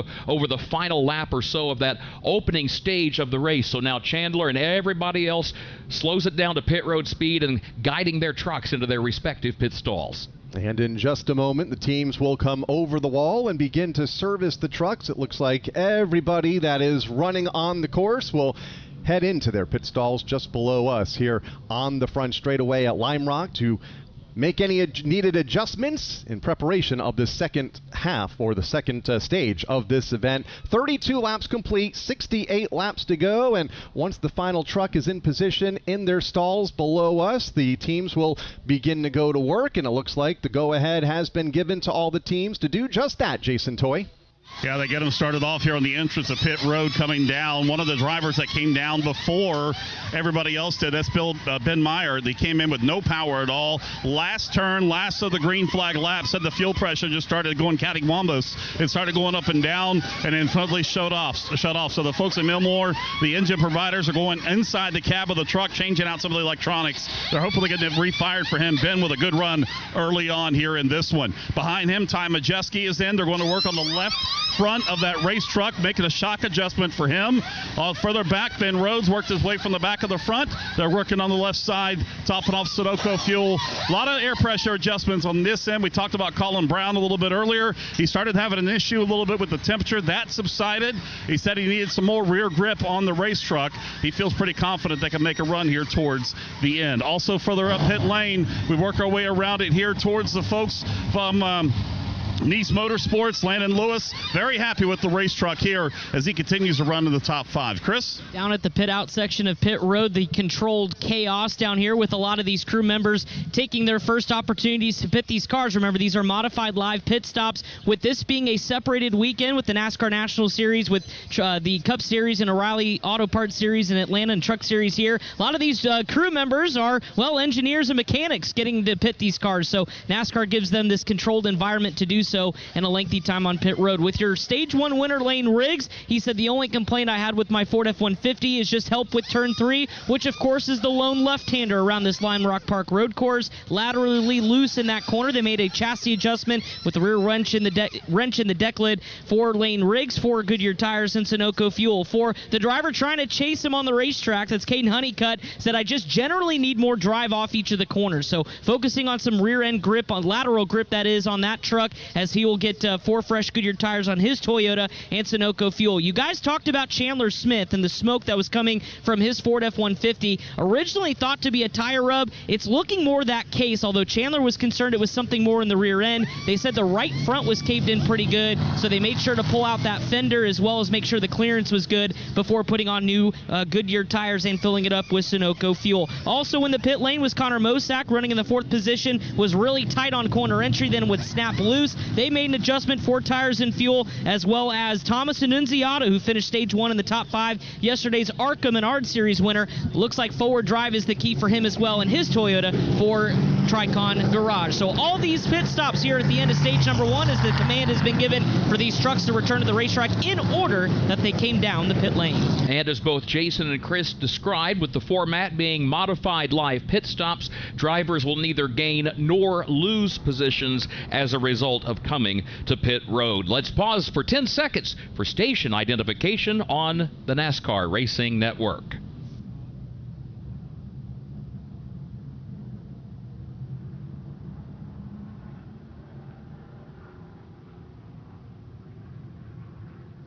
The NASCAR Craftsman Truck Series is at Lime Rock Park in Northwest Connecticut for the Liuna 150, one of 5 races remaining before the chase begins for the championship in this series. NASCAR Racing Network here to bring you live coverage on a Saturday afternoon. Kurt Becker with Kyle Rickey in the tower. Our turn coverage from Dan Hubbard, Tim Catalfamo, and Nathan Prouty. And as we just heard a moment ago, Jason Toy and Chris Wilner patrol pit road. Lane Riggs will lead the field back to the green flag when we begin stage number 2. He has led all 32 laps thus far. He'll lead Caden Honeycutt, Landon Lewis, Connor Mosack, and Thomas Annunziata, the top 5. From Lime Rock Park, this is the NASCAR Racing Network, home of the tough trucks of NASCAR. The year was 1993. The NASCAR Cup Series season kicked off with the Dale and Dale Show at the Daytona 500. Dale Jarrett's got the lead. He goes to the inside. Earnhardt's not going to get him. Dale Jarrett is going to win the Daytona 500 by SDP. Earnhardt second. The 1993 NASCAR Cup Series season. All the highs and lows. Relive them all on MRN's exclusive podcast, The 1993 Season. Available on podcast platforms and MRN.com. NASCAR fans, get ready to feel the rush. The official NASCAR Tracks app is your ultimate race day companion. From managing your event tickets to navigating with wayfinding maps, event schedules, and facility info, it's got everything you need to make your experience unforgettable. Ready, green flag, green Bring flag. your headphones and dive into the action like never before with live scanner access. Got a race to win, my man. Listen in on driver and team communications at select NASCAR Tracks. Download NASCAR Tracks now on the Apple App Store or Google Play. This is Lane Riggs. You're listening to the NASCAR Craftsman Truck Series on the NASCAR Racing Network. Field of trucks come off of turn number 7 and onto the front straightaway and will receive the 1 to go signal a lap away from starting stage number 2 here in the Liuna 150 at Lime Rock Park. Ran you back through the top 5 a moment ago. Ty Majeski is in 6th. Gio Ruggiero, Daniel Hemrick, Grant Enfinger, and Andres Perez Delord to round out the top 10. Let's focus for a moment on the driver running in 12th. Chandler Smith started mid-pack, has raced mid-pack right around Tyler Ankrum and Parker Kligerman, but Chris Wilner, there's more to the story. There certainly is, Kyle, and it's troubling news for the driver of the Ford F-150 for Chandler Smith. They came over the radio after that pit stop, looking over possibly that tire rub on the right front as well as the right rear. Turns out it is indeed an internal problem. The axle seal broke off sometime during stage number 1. Chandler just said it's going to be a long day, and now is concerned, saying there could be possible oil leaking onto the brake caliper. John Leonard, his crew chief, said, I don't know. They're going to have to wait and see, but at this point, there is nothing they can do. It's an internal issue with that axle seal breaking off. He's going to have to run it all the way to the end, hoping it doesn't break and create an issue for him on the racetrack. So certainly a worrisome Chandler Smith here, but he's going to have to make do with what he has with that axle seal breaking off early in this one. As the field works behind the pace truck over on the backside of the course, the signal had been given by the official starter, Rich Keeter, 1 lap until we would go back racing. Now he has once again unfurled the caution flag. That's because, Kyle, of ongoing problems for Ben Mayer driving for Nice Motorsports here today. Who came to a stop on the backside of the course just a moment ago. We'll need one of the safety trucks to come out to give him a push back to the front straightaway and back to his pit stall. In fact, here they come now with aid just behind the Ben Mayer truck off of turn number 7. Back to the pit stall he goes, and the rest of the field in their wake off of turn 7. He'll remain on the front straightaway and get the 1 to go signal once again from Rich Keeter, a Connecticut native who grew up at the short tracks of Connecticut on the starter stands at places like Stafford Motor Speedway, the Thompson Speedway Motorsports Park, the New London Water. Did this event last year in the inaugural visit. Wanted to be on the starter stand for the first ever NASCAR Craftsman Truck Series race here at Lime Rock Park. He was and is back up there again, as he is each and every week. Understandably so, and this is a beautiful part of the country here in northwest Connecticut. The grass is perfectly manicured, magnificent shade trees all around this course, and just makes for a tremendous setting for racing. Let's follow up on the Chandler Smith story. Back to Chris Wilner. So, Kurt, we talked about that axle seal that broke off, and there was concern about oil that would get on the brake caliper. Well, sure enough, Chandler Smith said, I believe it's already happening here sitting under caution before we even get back to racing in stage 2. So, basically, they'd be surprised, according to John Leonard and the team, if they can make it to the end of stage 2 without it just completely catching on fire. So there's already concern for that. There's concern of how the truck's going to handle without that axle seal and how far they can go. So it could be a ticking time bomb here for Chandler Smith. So they've even called one of the fire marshals or fire members down here on the pit lane just to be here just in case something like that happens. But certainly they hope they can get to the end of stage 2 and try to rectify this issue before it turns up in flames. Well, we hope that doesn't happen for Chandler Smith, currently in the 12th spot on the speedway. Had a great run here a year ago, finishing in 6th in his 101st series start here today. We'll restart in row number 6 for Chandler Smith as the rest of the field makes their way downhill into the final corner and onto the front straightaway.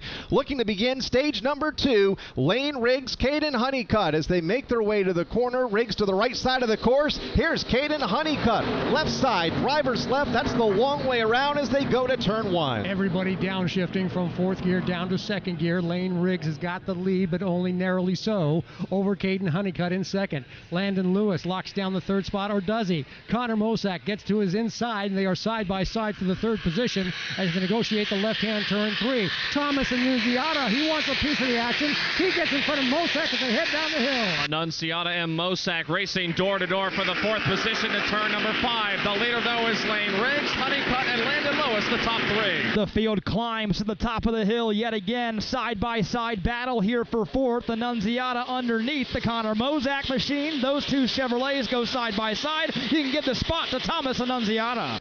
Here they come back off turn number 7 at the front of the field. You've got Lane Riggs with Caden Honeycutt all over his tailgate. Landon Lewis about another 5 truck lengths back. And then a similar gap back to Annunziata back in turn 1. Here comes Lane Riggs picking up right where he left off, although this time he can't shake Honeycutt. 2-truck breakaway up at the front, and Honeycutt is right there on the tailgate of Lane Riggs. Landon Lewis by himself in that 3rd position. So too is Thomas Annunziata. He rides in the 4th spot. Honeycutt not close enough to pull off the pass, not quite yet, but the leaders, the top 2, nose to tail off turn 4. Everybody's single file now, headed up the Paul Newman straight. Here comes Lane Riggs in his F-150, leading Caden Honeycutt by only a truck length in the ongoing battle for the top spot. The top 3 starting to break away as the top 2 of Honeycutt and Lane Riggs. Lane Riggs being the leader have really gapped themselves over Landon Lewis, who rides solo in 3rd downhill back to turn 7. Caden Honeycutt keeping Lane Riggs honest here this afternoon, keeping him within arm's reach of a couple of truck lengths each and every lap as they single out here up the front straightaway. It is 2 truck lengths between the top 2 this time by. Lane Riggs over Caden Honeycutt, then a little bit of a gap back to Landon Lewis in 3rd. Impressive showing so far by Landon Lewis, doing a great job in that 3rd position. Thomas Annunziata rides in 4th. 5th is Connor Mosak. He too is all by himself. 6th now is Ty Majeski, but he's bringing Gio Ruggiero with him. Ruggiero had a very physical first stage, and now he's looking to get around Ty Majeski. That would be the nose-to-tail battle for the 6th position. And up front, here comes Caden Honeycutt. He poked a left headlight to the inside of Lane Riggs for the lead, but now tucks in line. He will follow suit down the short chute heading for turn 6. Just a half a truck length separates this battle for the race lead. Lane Riggs, that is, still holding on to it. Caden Honeycutt is right there, however, and continues to apply pressure as those two come back off the corner. So you've got Lane Riggs at the front, a 2-time winner on a road course this year. Caden Honeycutt, who won on the road course at Watkins Glen. No surprise, Dan, that they are at the front. Again, it is hard to find a passing zone here at Lime Rock. The track is very, very narrow indeed. Honeycutt this time did not take advantage of the entry into turn 1, so it is still Lane Riggs in that top spot around the left-hand turn 3. Honeycutt filling his mirrors. Landon Lewis may have company soon because a very aggressive 4th, Thomas Annunziata, is on the charge. That is the battle for 3rd between Landon Lewis and Thomas Annunziata. The battle for the lead remains tight, separated by a half a truck length. They go up the hill, so do Lewis and Annunziata. Thomas Annunziata takes that Toyota Tundra into turn 6, trying to track down the Chevy Silverado of Landon Lewis. You can call it 3 truck lengths back downhill. That battle for the lead continues just in front of Landon Lewis in 3rd as they make their way through the downhill and the final corner onto the main straightaway. It is Lane Riggs over Caden Honeycutt, several lengths back to Landon Lewis, Thomas Annunziata, and Connor Mosak as the battle for the lead remains best on the course. Lane Riggs doing a great job just managing this race, managing the pace around turns 1 and 2 he comes, and now into the left-hand turn 3. Caden Honeycutt right behind him in 2nd. Landon Lewis again in that 3rd spot, but when he glances up into the mirror, there is Thomas Annunziata, who gets a great forward bite off turn 4, and he's bringing Connor Mosak with him. Connor Mosak trying to follow Thomas Annunziata forward. Both Annunziata and Connor Mosak about 2 or 3 truck lengths behind the Landon Lewis Chevrolet. Further ahead, the battle for the lead yet again tightens up. Caden Honeycutt thought about making a charge to the inside, tucks back in line, and just a half a truck length of separation. Caden Honeycutt briefly went to the top of the leaderboard. That was at lap number 35. He got the bumper, the front bumper of his truck across start finish at the restart just ahead of Lane Riggs, but then Lane Riggs went right back to the top at lap 36. They just put lap 40 on the board. They go to turn 2. The distance remains static between the top 2, and it's not much. It's just a truck length, maybe a truck length and a half.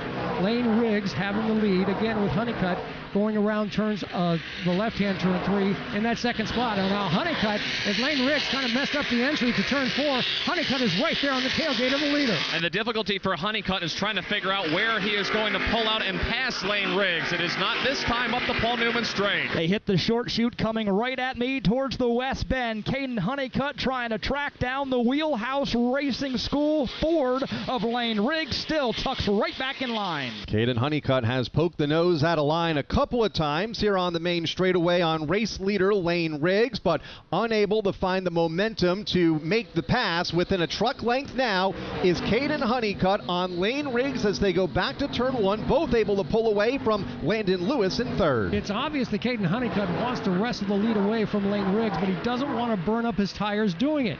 So where can he find the spot to do it without really tearing apart his truck? Here they come, the left-hand turn 3 is Honeycutt still in hot pursuit of the leader, Lane Riggs. Landon Lewis having a bit of a problem, went way wide in turn 3, gathers it back up and tries to catch the top 2. So it's Lane Riggs leading Caden Honeycutt by about 2 truck lengths this time through turn number 5. Landon Lewis in third, Thomas Annunziata 4th, and Connor Mosak, the top 5. Thomas Annunziata and Connor Mosak continuing to inch closer to the back bumper of Landon Lewis. Meanwhile, Connor Mosak actually inching closer to the back bumper of Thomas Annunziata. That is for 4th in turn 7.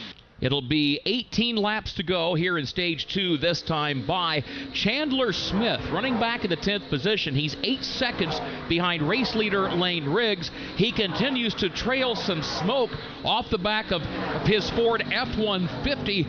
That's not stopping him from being aggressive. He is trying to close in, trying to grab the 7th spot, or I should say the 9th spot from Daniel Hemrick. Watching Chandler Smith now negotiate turns 1 and 2. Not seeing any smoke at this time, and he's only half a truck length off the tailgate of Daniel Hemrick. Around turn 3 they come into the right-hander, turn 4. Now we see the smoke still emitting from the Chandler Smith vehicle. Chandler Smith, with that smoke pouring out of his F-150, is not allowing it to deter him in his effort to try to chase down Daniel Hemrick for a spot inside of the top 10. Down the back straightaway they go into the west bend. Daniel Hemrick holding on to the 9th spot right now. Chandler Smith filling every inch of that rear view mirror, still billowing smoke out the rear. But still running at speed around this course and in the top 10 for Chandler Smith. Let's get an update from his pit stall with Chris Wilner. Yeah, and that smoke continues to be from some of that oil after that axle seal broke, getting on some of the brake calipers. So once again, they're continuing to monitor that, but John Leonard just saying, get what you can. We can't really do much from here. So as long as that smoke doesn't get worse and turn into a fire, there's not much they can do. Now up towards the front of the field, Caden Honeycutt, who's trying to run down your race leader in a good battle for the top spot. They possibly have a mechanical issue brewing up as well in their Toyota. Under the yellow flag, Caden was reporting that having the radiator fan on was draining the battery, and every time you would turn it off, the lights would go green on the dash, meaning the battery was fine. So they're trying to instruct him to turn on one fan at a time, whether it's the brake fans or other things inside the truck. But that could be a concern if he has to run that radiator fan. It could be a battery issue looming for that team, so they're trying to keep an eye on it. All right, thank you, Chris. Some 7 drivers on the racetrack are 1 or more laps down. Ben Mayer, the only driver who has left the course and gone behind the wall.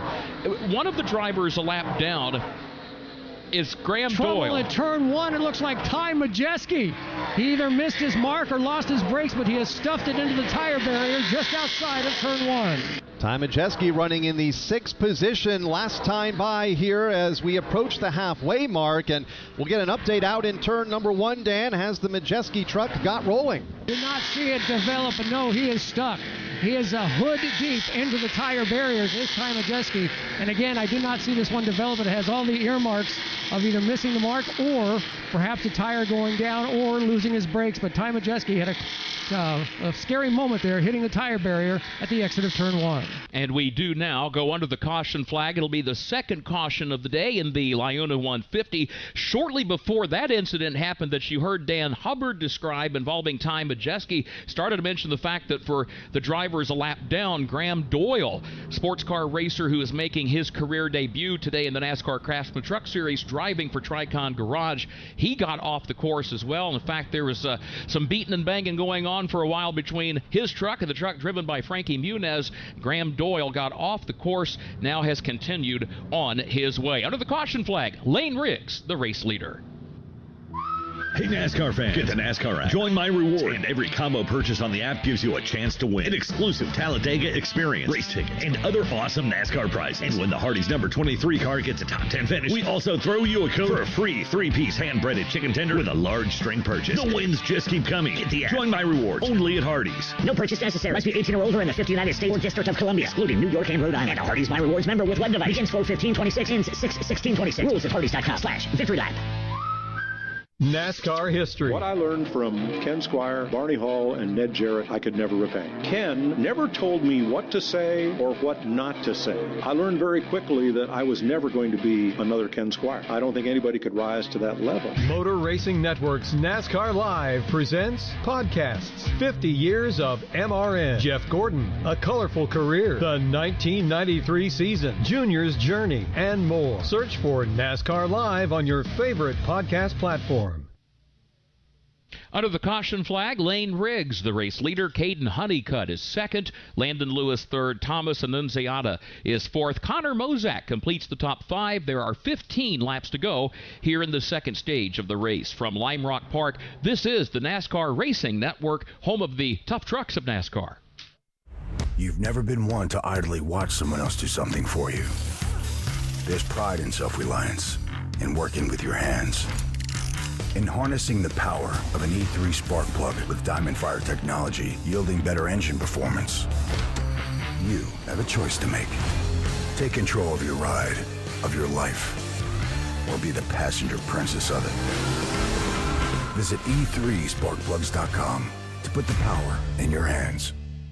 Platform. The NASCAR Foundation truck giveaway is here. You can win a brand new Ram 1500 truck from Daytona Dodge. Each entry is just a $25 donation that helps a child in need. Plus, 4 phase winners will receive a VIP experience at the Coke Zero Sugar 400 in Daytona. Green flag, we are racing at Daytona. Enter now through August 17th at NASCARFoundation.org/car giveaway. It's your chance to win big while giving back.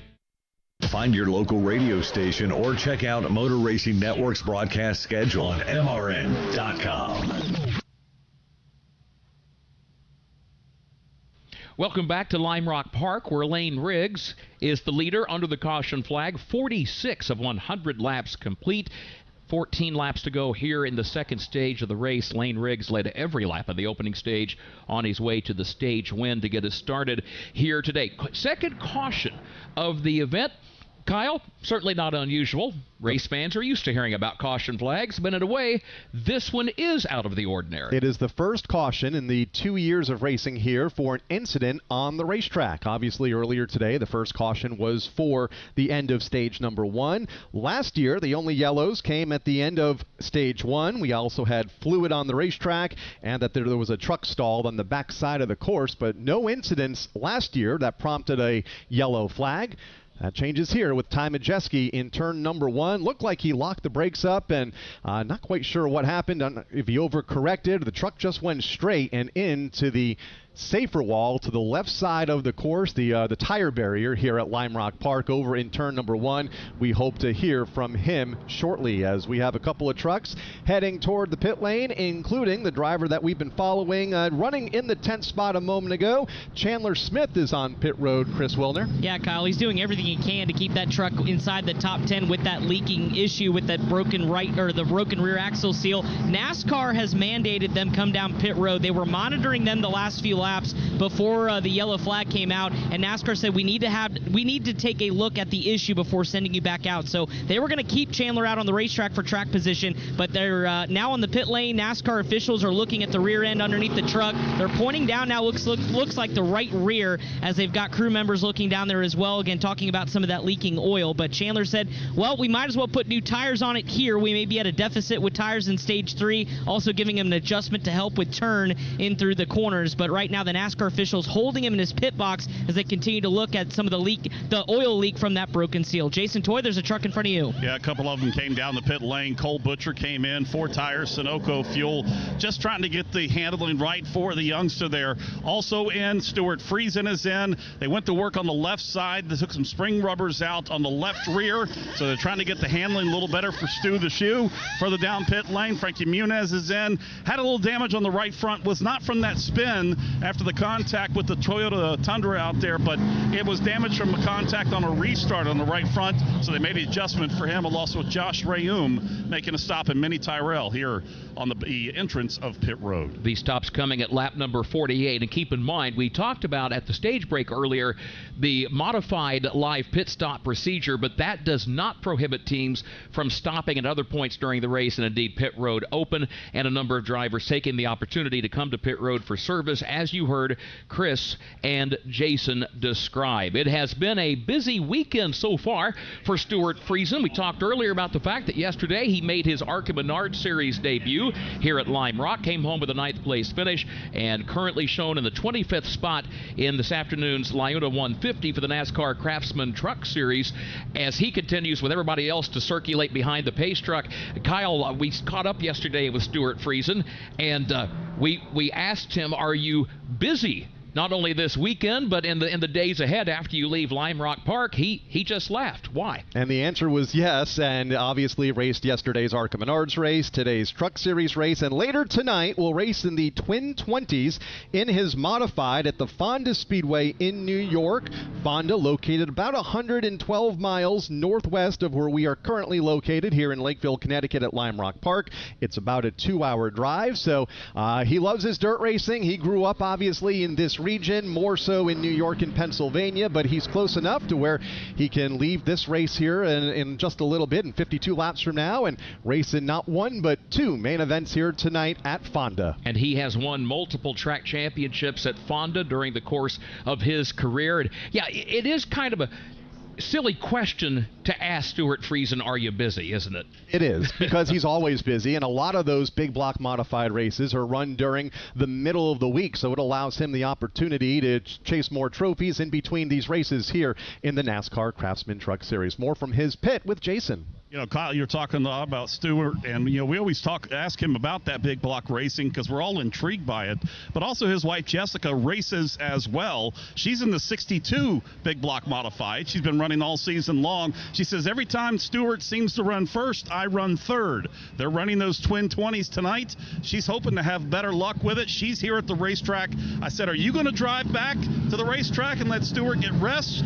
She goes, you know what? It's a good question. I might have an advantage on there if I sleep the whole way back to get some rest. So it'll be fun tonight once they get back up to Fonda, but looking to have a good finish here. They're going to bring Stuart back down the pit lane once again here as they continue to try to work on the handling of this Toyota Tundra. They're going to come in and top it off with Sunoco fuel. Yeah, Stuart's wife, Jessica, an accomplished racer in her own right. And, in fact, we have seen her from time to time in this NASCAR Craftsman Truck Series. Let's check back in with Chris Wilner. Ty Majeski out of the care center. Ty, pretty significant damage to the front end of your Ford. What happened in turn 1? Yeah, I lost brakes. My pedal was still there, but once I got, say, past 500 pounds of pressure, it just bled out. I don't know if we had a crack in the line or something. It would just push fluid past a certain pressure, and went to the floor, and I brought it back, and I had a little bit of brake, but not enough to get me slowed down for the corner.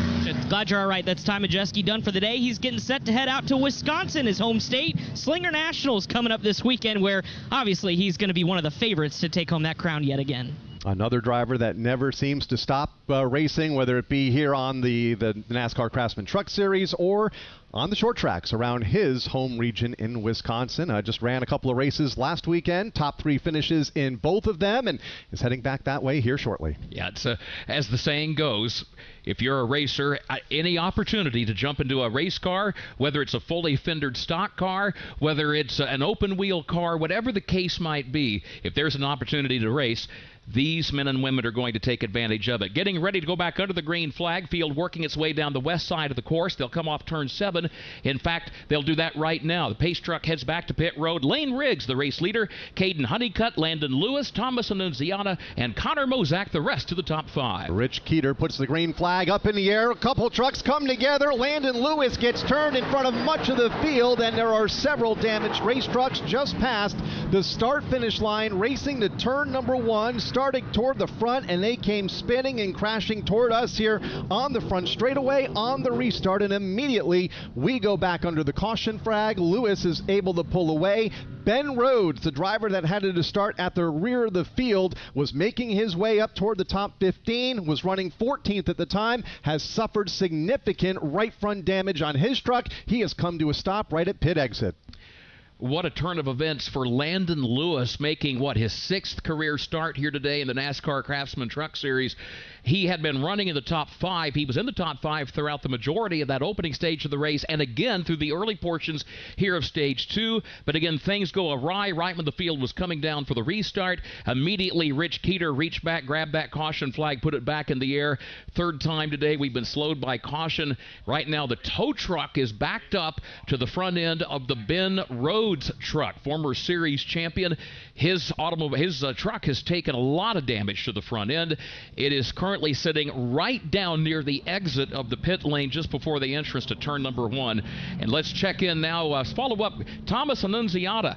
He was running near that action. Chris Wilner is in his pit. Chris, how about the report on the Annunziata truck? They definitely have some cosmetic damage, but he just limped his Tricon Toyota now to the pit box, and significant right side damage. Right where the door is on the passenger side is crunkled in like a Coke can. There's a right front tire rub as well. That tire is flat. He was able to get down here to the pit box. So Jeremy Donnelly, the crew chief, trying to instruct a crew and orchestrate them on where to look at first. And the attention right now is getting the Goodyear tires changed on the left side, and now they'll jack up the right side of the car. They're using a baseball bat, the tail end, the handle of the baseball bat, to peel some of that right front fender back, as you can hear the guns going off, changing these right side tires. So the ARCA Menard Series winner yesterday got a piece of that trying to get through. Also in is Connor Mozak, who had a piece of it as well. He has left rear quarter panel damage as they try to get some of that tire or some of that fender carcass pulled away from the tire. Jason Toy, more in front of you. Landon Lewis is in here on the middle section of pit road. Not a ton of damage, a little bit of cosmetic on the right front. They came in, put on 4 Racing Goodyear Eagles on there. They're going to put some fuel in. They're going to make sure that they pull the fenders back. He got bobbled up a little bit after it looked like up in the front there with up in the front with Riggs. They said he bobbled a little bit. That bobbled him. He tried to avoid hitting him. When he came back, he got clipped from the left rear and turned right in front of the field. So for what happened to him, for Landon Lewis, not a lot of damage here. He is down on the way. Landon Lewis was restarting in the top 5. The field came off turn 7 and bore down on the start-finish line. All of a sudden, his truck swinging out to the left took a ride through the grass. Kyle, let's document especially for folks at home and those who have never been to Lime Rock Park. We touched on it earlier. It's a narrow racetrack to start with, and there's a fairly broad grassy apron both to driver's left and driver's right here along this Sam Posey straightaway here on the front part of the course before you even get to the Armco barrier, the guardrail, if you will, which is further out to driver's left and driver's right. So, point being, the racing surface itself is pretty narrow, and there's not much room for error, and especially when everybody's so tightly packed together coming to the restart. And when one truck bobbles at the front of the field, it can affect a lot of trucks behind them, and that's exactly what we saw here off of the final turn. Coming to the restart, and the green flag is waving for the race leaders by the time they get to the front straightaway, just at the exit of the final turn. So quite a bit of speed was built when Landon Lewis got out of shape,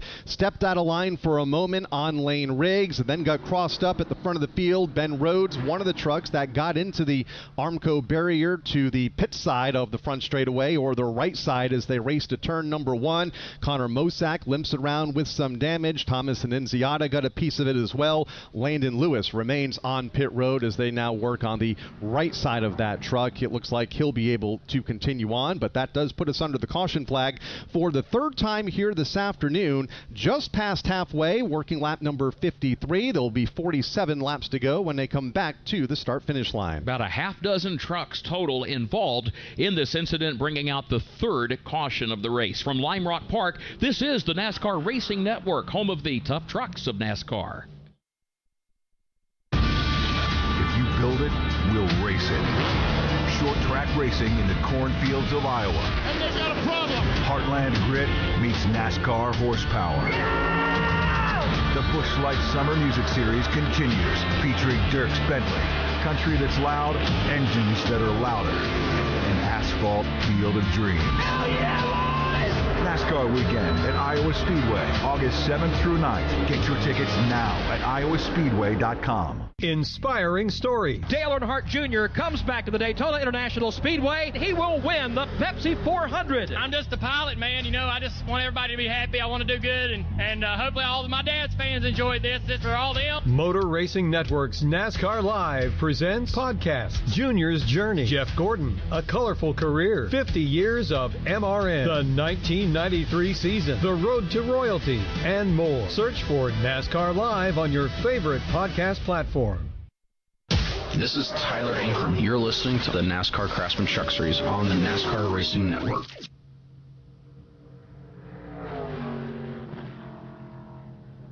Welcome back to Lime Rock Park, working the caution for the third time today, this time for a multi-truck incident as the field was coming down the Sam Posey Straight, getting ready to take the green flag.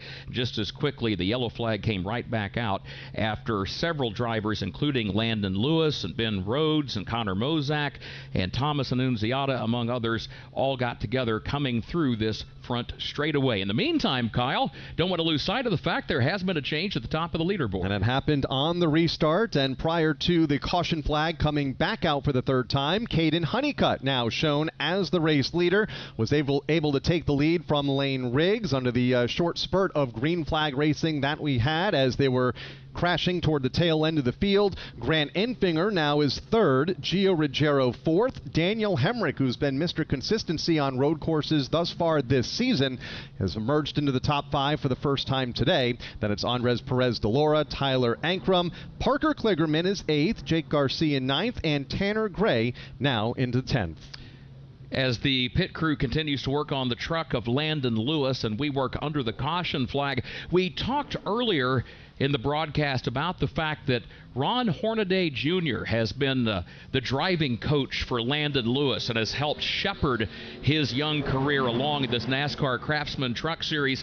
Dan Hubbard, you are a native Californian, just like Ron Hornaday Jr., and when it comes to coaching a young driver, it's one thing about, here's where you pick your spots to pass and here's how you get around the track, but how about Ron Hornaday Jr.? If you're Landon Lewis, how do you think Ron Hornaday approaches this situation? How do you coach him, advise him, critique him, and yet also encourage a young driver? Well, I tell you, that's probably a question only a four-time Truck Series champion can answer in Ron Hornaday. But what amazes me about that whole situation is what Ron saw in Landon.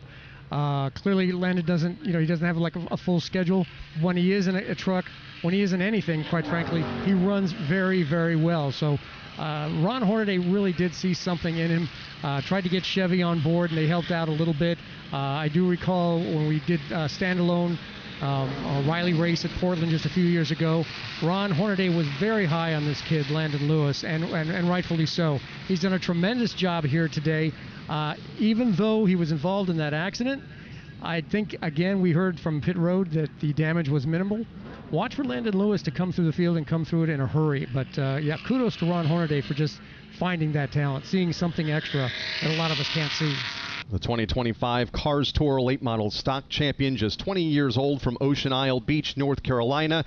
Landon Lewis will be in this truck for Nice Motorsports for the rest of the season. And you can learn more about Landon on this week's edition of NASCAR Live Wide Open, available for download now through the Motor Racing Network. I'm going to run something past you here. Okay. I think if Ron Hornaday Jr. were still active as a driver, I think he would love to race Lime Rock Park. Would you agree? I agree. No doubt. This is his type of course. It's short, it's fast, it's technical, and it's aggressive, as we saw a little bit ago here on the restart. And that's everything that Ron Hornaday Jr. did well at over the years. This is no doubt his type of course, and it would be fun to see him out here this afternoon. But instead, coaching Landon Lewis behind the scene through his early career, and Landon will be a driver that no doubt we will be watching for many years to come. Wesley Slimp getting the free pass a moment ago, driving for Homer Friesen Racing, running the second truck in conjunction with Stuart Friesen here today. Michael Christopher Jr., a SK modified standout, and we've seen him here on the national spotlight on a couple of times over the last year. Couple of occasions, that is. We'll be behind the wheel of that truck in a couple of weeks at Indianapolis Raceway Park. So good to see Michael Christopher Jr. back behind the wheel here in a couple of weeks' time. Let's go down to pit road. Gio Ruggiero back into his pit stall. Yeah, Gio Ruggiero is now pitted for the second time as he under this yellow flag as he took on Goodyear tires and Sunoco fuel. Listening into his crew chief Jeff Stankiewicz, sounds like with all the caution laps that we've had, there's going to be a strategy call with only 4 or 5 laps left in the stage. These trucks can go 45 laps complete on a full tank of Sunoco fuel. With 40 laps upcoming for stage 3 in the final stage, that's exactly 45 laps. He said, you're going to run a handful of laps here, save your tires. We're going to cycle to the front of the field, and then we'll be in a good spot to just manage our equipment. But we may be at a tire deficit if we get a late yellow and others take tires, but we'll worry about that later. But right now they're interested in getting track position, and this is a strategy call for Jeff Stankiewicz and this Tricon team. Yeah, one hears a lot about track position at a lot of the racetracks we visit, but especially here for the reasons we talked about earlier, Kyle. Track is narrow. It can be tough to find a place to pass. Turn 1 is one of the most popular areas because it's hard on the brakes. That's a pretty sharp right-hander at the end of the Sam Posey Straight, but it is. I think Dan Hubbard has used the term precious and few today, and that is the case. Those opportunities to make progress on the racetrack can be limited, so strategy, a big factor when it comes to helping pick up track position. Yeah, not a lot of passing opportunities around this course outside of turn number 1, Big Bend, a heavy braking zone, and where we have seen a lot of passing through the field here this afternoon, even on the backside of the course, the Paul Newman Straight. Not a lot of options for these trucks to pull out of line and gain or lose positions, and turn 1 so crucial here at Lime Rock Park as we are 1 lap away from the restart. The field beginning to line up in their rows of 2, and it's going to be a quick run to the finish of this second stage. Be 3 laps to go when they get back to the start-finish line and the green flag. Be 43 laps to go in the race. You made mention of the Paul Newman Straight over on the backside of the course. That would be over on the south side of the property. And Paul Newman, the legendary and award-winning actor, of course, made his home for many years in Westport, Connecticut. And he loved to come to Lime Rock Park. He enjoyed racing here. He raced sports cars here, set track records here in the SCCA a number of years ago. And he's also was someone that really did a lot of charitable work as well, especially with the Hole in the Wall gang. And because of the charitable work off the track, his enthusiasm and support of racing, and his participation on the track, that is why just a few years ago that straightaway was previously the no-name straight, but they renamed it in the fall of 2022 in honor of Paul Newman. You mentioned the Hole in the Wall gang. There's a camp here, several camps throughout the Northeast, and one in Eastford, Connecticut, just a short drive from my hometown in Killingly. I go by it every day, and a great thing that Paul was associated with. As the green flag is back out, 3 laps to go, back underway. Let's see if we can get to turn number 1. Caden Honeycutt, Lane Riggs, inside and out. That is the front row. They're coming at you, Dan Hubbard. Here they come into turn 1, and it is Caden Honeycutt with maybe a slight advantage against Lane Riggs. Lane Riggs will not give up that outside lane, so they're still side by side for that top spot. Tough to do through turns 1 and 2, and they're going to do the same through turn 3. In fact, Lane Riggs lays the fender to Caden Honeycutt. He does not back off, and now he'll take the lead. Crossover move by Lane Riggs isn't successful. Caden Honeycutt has got the lead, but here comes Lane Riggs to his right side into turn number 5. Honeycutt slams the door on Riggs, who has to back off. They work up to the top of the hill. Caden Honeycutt with a 1 truck length advantage over Lane Riggs, who rides in second. Grant Enfinger, the quiet onlooker, in third. Lane Riggs has led for 49 laps here today. Caden Honeycutt has led for the other 8 circuits, and Honeycutt in front now. Off turn 7. Lane Riggs running into second position, got off to the course briefly, hung the left side tires in the grass. Big old cloud of dust sprang up. That all settles down. The leaders go back to turn 2. So that gaff gives Caden Honeycutt a bit of breathing room, put it at about 4.5 truck lengths over second place man Lane Riggs. Your third place driver, that would be Grant Enfinger, and he is towing Daniel Hemrick, who rides in that 4th spot with Andres Perez in tow. All those leaders now head up the Paul Newman Straight, single file. First time this afternoon, Lane Riggs has been in the runner-up spot. He trails the leader Honeycutt by 3 truck lengths. It has been fun to watch these two truckers go at it today, and no surprise, both of them winners on road courses in 2026, and they are fighting hard for the Stage 2 victory as they go downhill back to turn 7. It'll be 1 lap to go here in Stage 2. This time by as they come back out of turn 7 onto the front straightaway. It is Caden Honeycutt by about 5 truck lengths over Lane Riggs. 15 more back to Grant Enfinger, unchallenged in position 3. Coming into turn 1, heavy braking for Caden Honeycutt, downshifting from 4th down to 2nd gear. Negotiates the tight turns 1 and 2. Now into the left-hand sweeper, that would be turn 3, also known as the left-hander. It is Honeycutt by 3 truck lengths over Lane Riggs. 2 truck breakaway up at the front. They've got an advantage of 10 truck lengths over Grant Enfinger. That's how they run in the top 3. Headed up the straightaway, right behind Grant Enfinger in the 4th position is Daniel Hemrick, and Andres Perez de Lara completes the top 5, headed off turn 5. Down the short chute they go, heading to turn 6. Caden Honeycutt continuing to win this round between him and Lane Riggs as they head for turn 7. Here he comes now. Caden Honeycutt, the race leader, works his way off the right-hander, turn number 7, and back onto the Sam Posey straight. Maintains the advantage by a couple of truck lengths over Lane Riggs, who again bobbles off that corner. The green and white checkered flag is in the air, and it will be Caden Honeycutt who prevails as the winner here in stage number 2. Lane Riggs was across the line in 2nd. Grant Enfinger 3rd. Daniel Hemrick was 4th. Andres Perez finishing 5th. Tyler Ankrum 6th. Parker Kligerman into the top 10, finishing the stage in 7th. Jake Garcia 8th. Tanner Gray in 9th. And Cole Butcher completes the top 10. Wherever you are in life, Freeway gives you more ways to choose and more ways to save. You choose the coverage, you choose the price. Because at Freeway, it's all about real people, real choices, and real savings for every driver. No matter where you live, Freeway's here to help. Your way. And remember, you always win with Freeway. Go to freeway.com and start saving today. Freeway, your way. Every DIY project has that oh no moment. The missing bolt, the measured cut, the 2nd, 3rd, and 4th trips to the hardware store. That's where Craftsman comes in. Whether you're tackling the backyard, the bathroom, or beyond, Craftsman has the tools to help you power through and get the job done right. Because DIYing is unpredictable, but your tools shouldn't be. Head to Craftsman.com today and find the right tools for any project. Craftsman. Build on.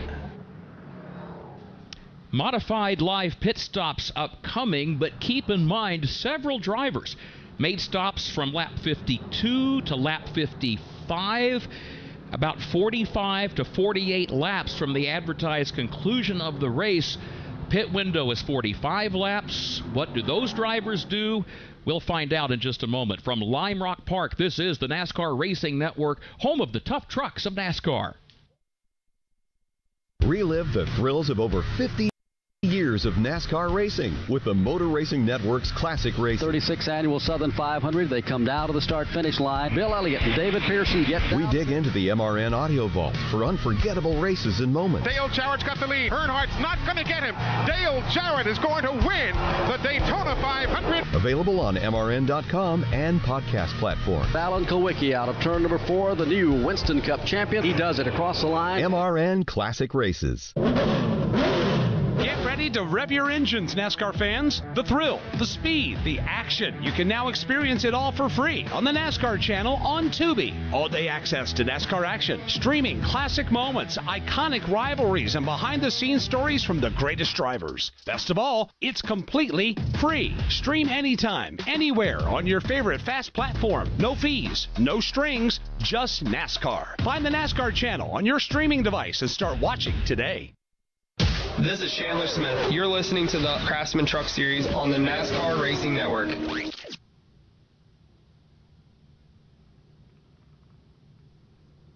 Back with you in Lakeville, Connecticut. The field comes off turn 7 behind the pace truck. Pit road has not yet opened, but we do expect that to happen shortly, and we expect to see several drivers on the pit lane. Before we stepped away, we talked about the fact a number of drivers stopped with 45 to 48 laps to go.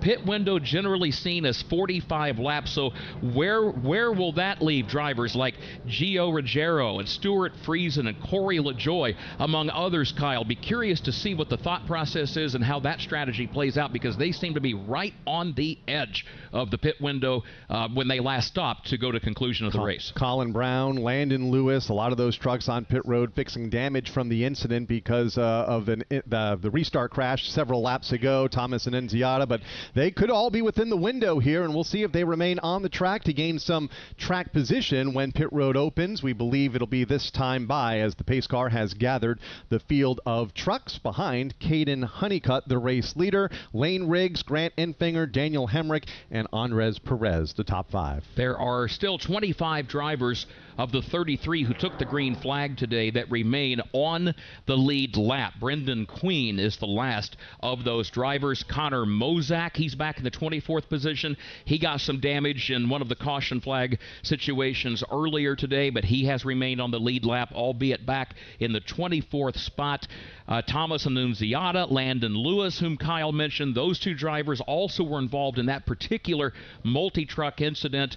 Lewis 17th, Annunziata 18th, both on the lead lap. Again, they were two of the drivers, along with Mozak, who stopped back in that lap number 53 to 55 range. So field comes off turn 7, this time by Kyle. Pit road is indeed open. And right now the safety vehicle is the only truck remaining on the racetrack, and now there are a couple of trucks further outside of the top 5 staying out on the course, but race leaders are in. Caden Honeycutt, Lane Riggs among them, along with Daniel Hemrick, Grant Enfinger, Andres Perez. The first truck to stay out was running 10th.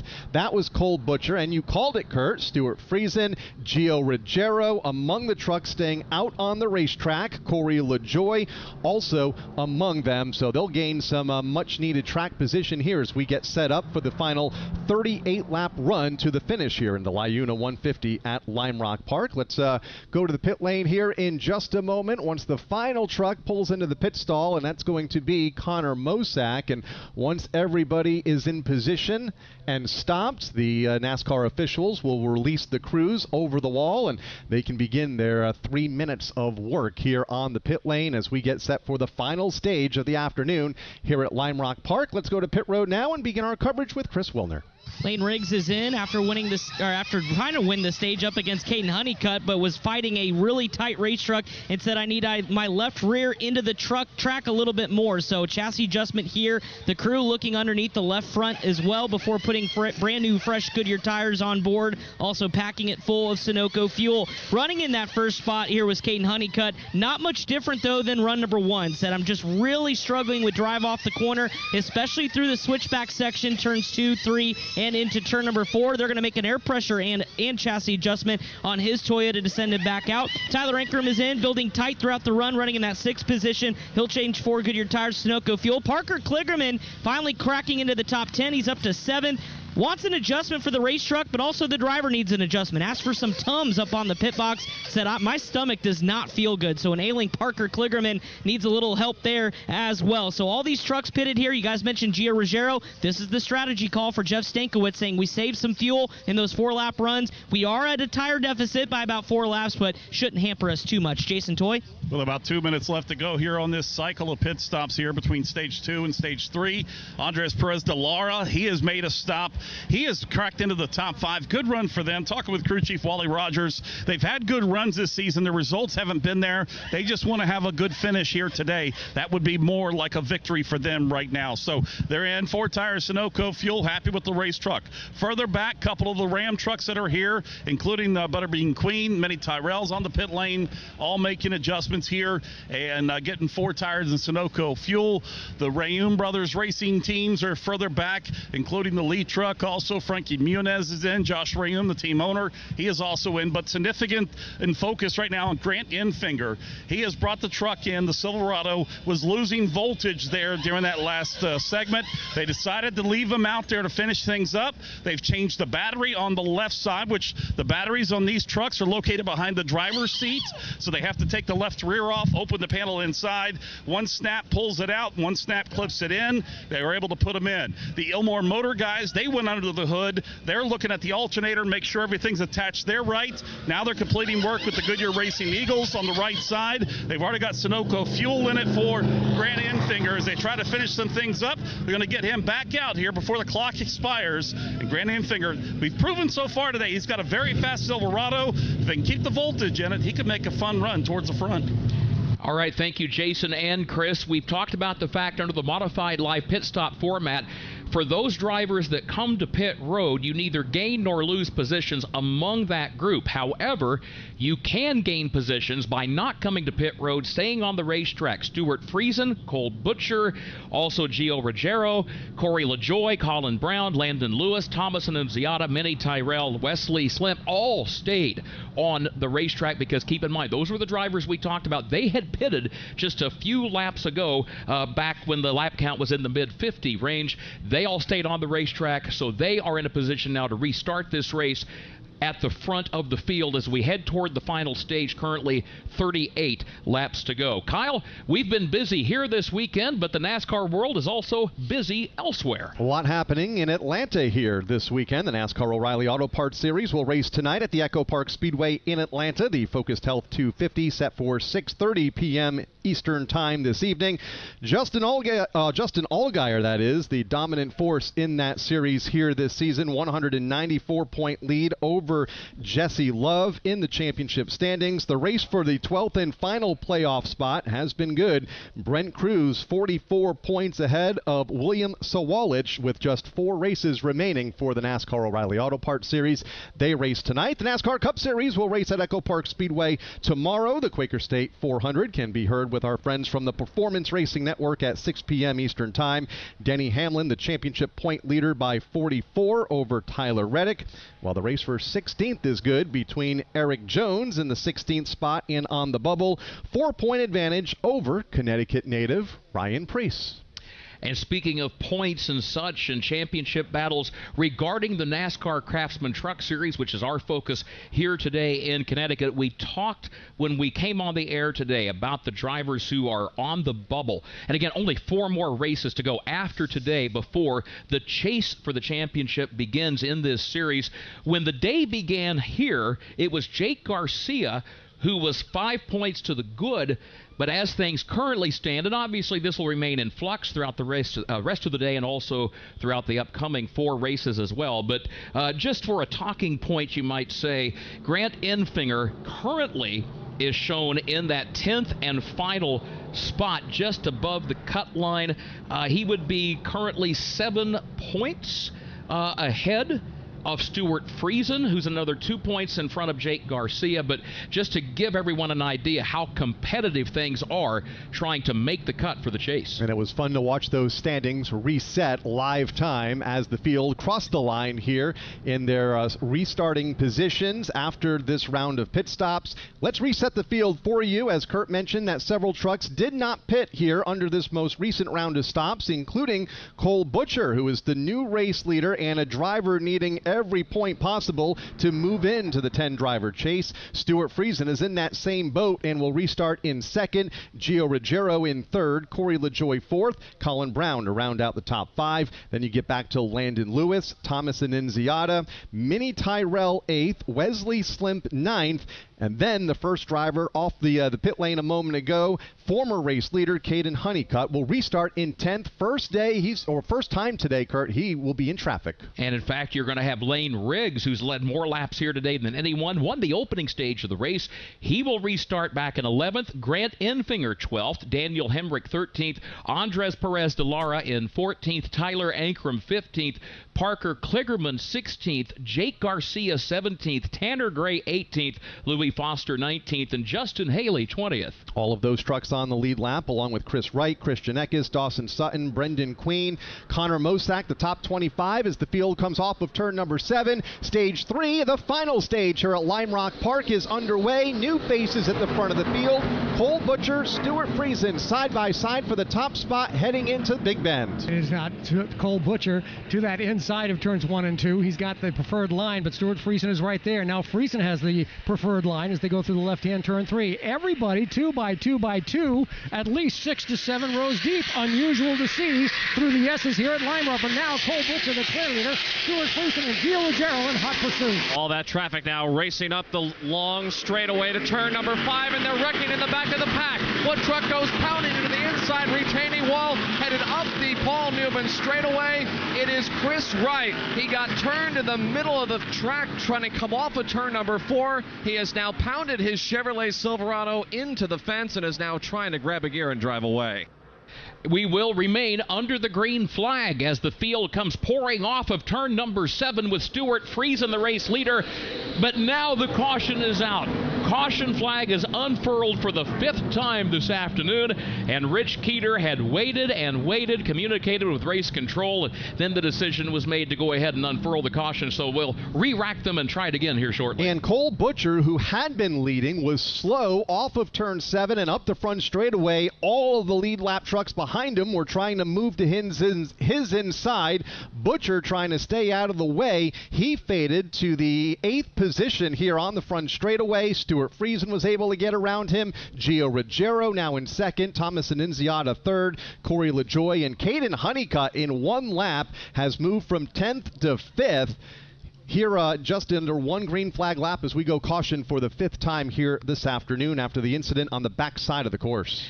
Jason Toy, we talked about so many of these drivers at the front of the field. In fact, right now, the top 4 in the running order, Friesen, Ruggiero, Annunziata, LaJoie, they are drivers who are trying to stretch their fuel all the way to conclusion. I would guess they've got to be loving these caution flag laps. Oh, they're loving them greatly right now, and to be able to make it towards the end. And those drivers that you talked about a little bit, some of them, like Stuart Friesen, they're trying to get points. And where it's so hard to pass on this racetrack, that track position is key.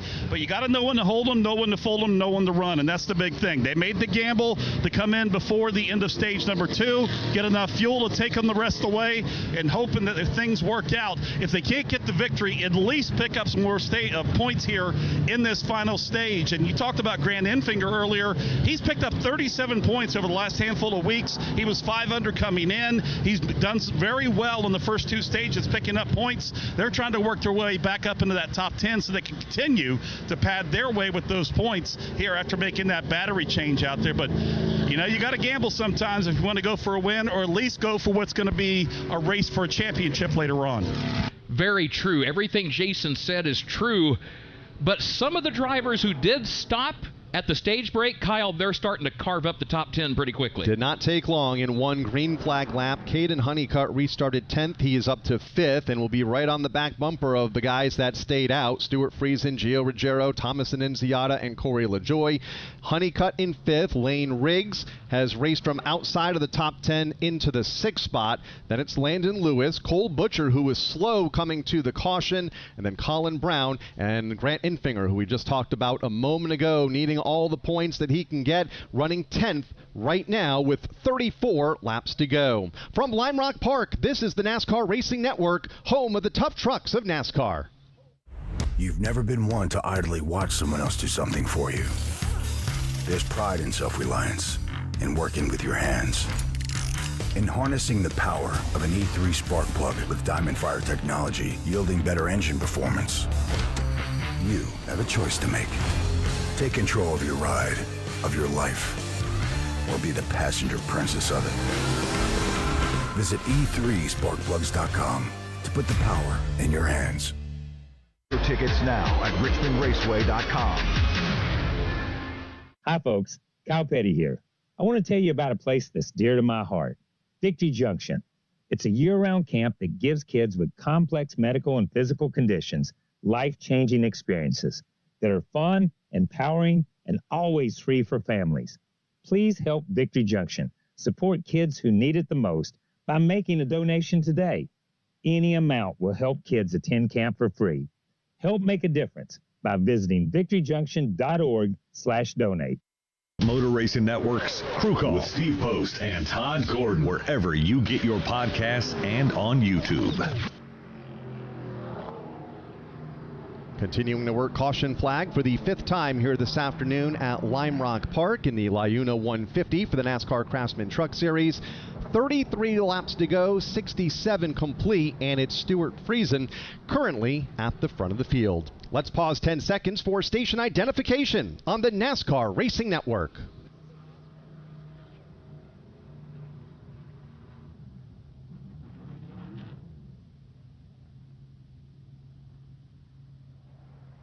Race 14 of the NASCAR Craftsman Truck Series season underway here at Lime Rock Park for the 2nd consecutive season around this short road course. Kyle Rickey and Kurt Becker with you.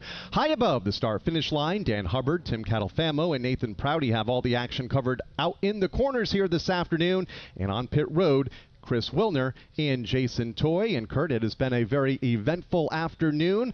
Fairly clean race last year. Not so much here today. A lot of physicality out around this course. I think we had, maybe just the 2 cautions for the stage breaks in this race a year ago, maybe 1 additional for a minor situation, but 5 cautions today for 21 laps. By the way, this is with 67 laps complete. You've had Lane Riggs leading today. He's led for 48 laps. Caden Honeycutt for 14. Stuart Friesen, the current race leader, has led for the last 3, and Cole Butcher has led for 2 laps here today as well. Let's get an update from the Cole Butcher pit. We talked about him leading 2 laps. They were primarily under the caution flag, but Jason Toy, he was off the pace as this latest caution was displayed. Well, just checked in with his crew chief, Rich Leslish, and I said, what happened? And he said, well, it was a major miscommunication because they thought the caution was coming out for the 81, but they called the caution to the driver a little bit too soon before the caution actually came out. So he fell back. Right now he's pacing himself behind the pace truck. Not sure if they're going to give him position back or not, but that's the reason why that he dropped back. And then how about a couple of the drivers currently shown in the top 5? Gio Ruggiero, he shows in the 3rd position. Caden Honeycutt, is the timing and scoring cycles back around, he is shown in the 6th position. Let's get updates on them from Chris Wilner. Yeah, Kurt, 2 different strategies for both of those Tricon Toyotas. For the mentioned of Gio Ruggiero, who, remember, pitted on that lap 54 yellow, stayed out under the stage break. They feel like they're good to go. Just talked to Jeff Stankiewicz. He said, we're going to save a little bit just in case we get green-white checkered scenarios at the end of this race, but we are more than good to go, at least the scheduled race distance. So with this caution, you guys talked about it, this is helping their fuel mileage to the end of the race. Now, Caden Honeycutt did get a little bit of front-end damage from some of the contact on the restart. He was pretty fired up on the radio just about some of the jostling for position before even they came to the start-finish line. They're worried maybe a little bit about a front fender, maybe under the left headlight of his Toyota. They're going to keep an eye on it. Certainly there is a little concern there, but right now just trying to calm their driver back down. But he was one that pitted on the stage 2 end, so has a little bit fresher tires to get to the end. Chandler Smith is also down on pit road here, lonely at the very exit of pit lane. Again, they're still trying to address that broken rear axle seal. They were trying to fix the hub under the last yellow as well. They're still trying to address that, but he's going to go back to the tail end of this field if they can get him back out before the pace car comes back around. So resetting things, and thank you, Chris and Jason. Cole Butcher now has been reestablished as the race leader. You heard the reports from pit road, and Kyle, you touched on the fact this year's edition of this race has been a little more chaotic at times, so everything gets sorted through with Cole Butcher being restored as the race leader, still working the caution, still with 32 laps to go. Stuart Friesen now back to the 2nd spot. You heard the report on Gio Ruggiero. He is in 3rd. Then Thomas Annunziata 4th. Corey LaJoie 5th. Then you come to Honeycutt and Riggs. Caden Honeycutt and Lane Riggs, they will line up 6th and 7th, respectively. And you get back to Landon Lewis, who suffered quite a bit of damage in the restart wreck several laps ago, is back up to 8th. Colin Brown 9th, and Grant Enfinger to round out the top 10. We'll take you a little bit deeper in the field. Daniel Hemrick in the 11th position. Minnie Tyrell 12th. Tyler Ankrum 13th. Andres Perez 14th. Jake Garcia 15th. Then it's Parker Kligerman, Tanner Gray, Justin Haley, Wesley Slimp, and Brendan Queen, the top 20. All of those those drivers still shown on the lead lap, as well as Louis Foster, who is in the 21st position. Drivers 1 or more laps down. You've got Dawson Sutton 22nd, Christian Eck is 23rd, Connor Mozak in 24th, Graham Doyle 25th, Jackson Lee in 26th, Chris Wright, who just had an incident a moment ago on the track, he shows in 27th, Josh Rayome 28th, Frankie Muniz in 29th. Then you've got Ben Rhodes, who crashed out of the race a few laps ago, shown in 30th, Chandler Smith in 31st, Ty Majeski 32nd out of the race, and also Ben Mayer. His day has finished, and he will be posted in the 33rd position. From here, the NASCAR Craftsman Truck Series will race in just over a week's time at the North Wilkesboro Speedway in North Carolina on July 18th. And then it's off to the Lucas Oil Indianapolis Raceway Park on July 24th, all part of the regular season, which is winding down here for this series. Richmond Raceway on August 14th, and then the regular season finale August 22nd at the New Hampshire Motor Speedway. That'll determine the 10 drivers that will run for this year's championship. The chase will begin on September 17th at the Bristol Motor Speedway. All of those events can be heard live here on the NASCAR Racing Network. Take one moment and document the fact when we gave the full field rundown a moment ago regarding Chandler Smith. Just to clarify again, he is back on the racetrack. He is shown in 31st position, 19 laps off the pace. Yes, he has had a challenging day here at Lime Rock Park, but he is back on the racetrack, albeit many laps down. Kyle, you talked about the fact that there are several short tracks coming up for this NASCAR Craftsman Truck Series as we wind down closer and closer toward the beginning of the chase for the championship. A lot of folks have said that even though this is a road course here at Lime Rock Park, it's got a lot of short track characteristics. It does indeed, and it's short, it's fast, and it doesn't take a long time to get around this course in less than a minute.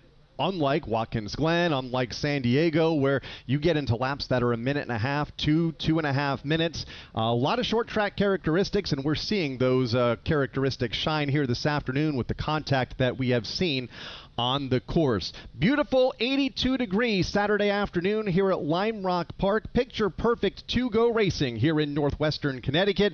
But Jason Toy down on the pit lane, that was not the case about a week ago here as severe storms moved through this region, and Lime Rock Park was impacted pretty severely. Yeah, this whole region was definitely impacted. Sunday through the 4th of July weekend, they had some heavy straight-line winds that came through here, uprooted and tore apart some trees and other things. Talking with Dickie Regal, the CEO and president here at Lime Rock Park, they came in Monday morning after the storm, and before they could even get to the office, people were lined up outside. The community came out to help them because there was power outages throughout the last couple of days prior to the haulers getting here, and NASCAR and the officials getting set up too. There was trees across the racetrack. Some of the barriers had gotten blown away. There was trees blocking the ticket and gate entrance at the front end of this race course as well. But it took truly a community effort to get it right and get it ready in time, and the power crews as well to get new lines run to get power back here at Lime Rock Park. They did not have power in this race course for the first 2 days of the week this week, so they were able to get all that done. This is this race is huge for this region and this part of the country. And Kyle,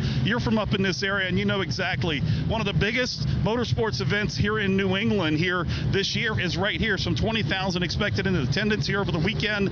They wanted to make sure everything was right and perfect. And I tell you what, Dickie and his crew here did a fantastic job and a lot of extra work to make it happen. You would never know. There was storm damage here pulling into the property here yesterday and even on Thursday when we were getting set for the race weekend. Not a tree out of place here. Picture perfect setting here at Lime Rock Park. So yeoman's work to everybody involved in the cleanup effort in the days leading up to the race weekend. And Jason's right. Expecting 20,000 people here this weekend. They had a record crowd for this course for this event last year. And judging by the hillside behind us, Kurt, looks like they may break last year's record here today. I would say so, and I can't imagine the task of that kind of cleanup for a property of this size. I mean, if an event of this size on the very close horizon. Amazing. I mean, you think about sometimes, just think about your own lawn at home and how if there's a storm that comes through and a couple of branches are down and you got to get them and maybe cut them up with an axe or a chainsaw and throw them in the bed of the truck and get them hauled off to the proper place. But yeah, you multiply that times 100 times 1,000 when you talk about a layout of this nature. So kudos to one and all. Right now, working under the caution flag, 29 laps to go. We are in the final stage of the race, but the field still remains lined up behind the pace truck. Some of the incidents that we've talked about that have brought out recent caution flags, some of these trucks have dumped a lot of fluids onto the racing surface. So as a result, the Lime Rock Park safety crew beginning to work their way around the track, put down some of the speedy dry, and then also the jet dryers are out there. Then once the speedy dry has had a chance to dry up the fluids, then blow all of that debris back off the racetrack. That's why we have not yet gone back to racing. But again, still 29 laps to go. Cole Butcher shown as the race leader. Someone had a birthday. Yep, 50. Can't believe it. 50 years of wisdom. Great segue. We have a health reminder from the CDC.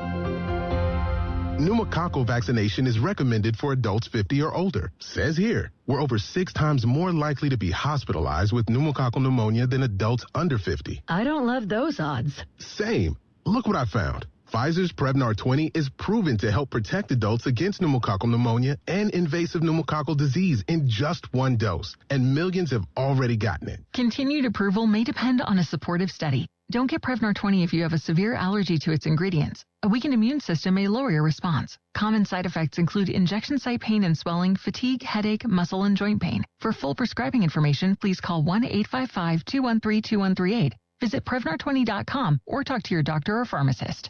I'm on Prevnar20.com now, scheduling my appointment. Good idea. And happy 50th.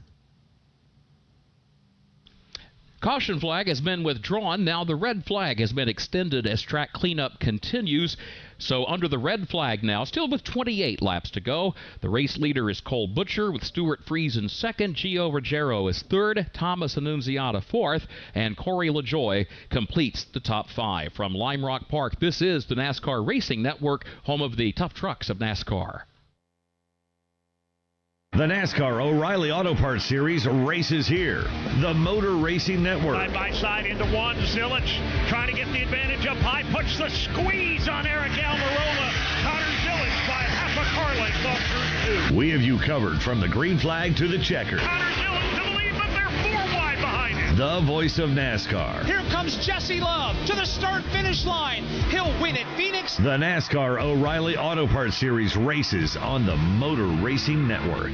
Looking for a weekly motorsports podcast to stay up to date on what's happening on and off the track? The Motor Racing Network is the place. Hear from NASCAR crew chiefs on MRN Crew Call. All the happenings from regional touring series and local tracks on NASCAR Coast to Coast. Sprint Car Talk on Winged Nation. NASCAR history on MRN Classic Races. And hear from the drivers on NASCAR Live. MRN podcasts available on MRN.com, YouTube, or your favorite podcast platform.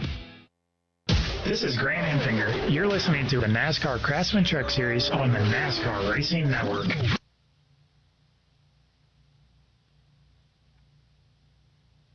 Back with you at Lime Rock Park under the red flag here in the Liuna 150 for the NASCAR Craftsman Truck Series. 5 lead changes among 4 drivers so far today. We've been slowed by caution 5 times for 26 laps.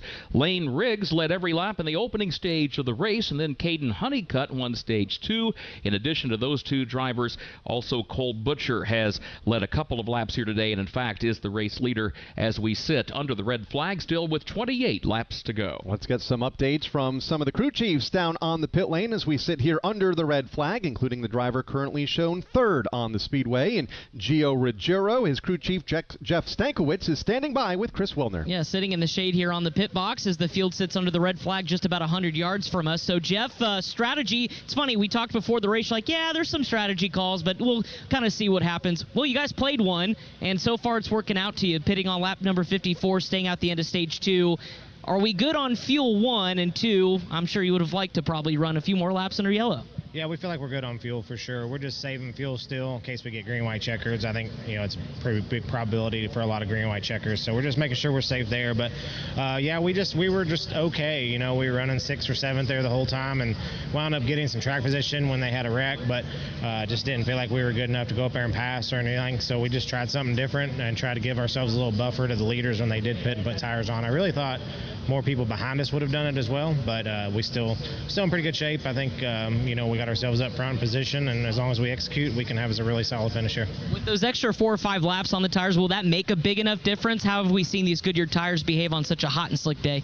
Yes, it could, but we only went 2 laps. When we went back green, it was only 2 laps, and then the caution came out, and then we went 1 more lap, and then this caution came out. So really, to the field, a green flag, we're only 2 laps on them, and then we keep putting cycles on all these tires, so it could even out for us a little bit here. Appreciate it. That's Jeff Stankiewicz, gets crew chief for Gio Ruggiero, currently in the 3rd spot. He finished 3rd in this race a year ago. We will see how it all plays out. Again, some 28 laps to settle it yet here today. We remain under the red flag for now. Let's check in with Jason Toy.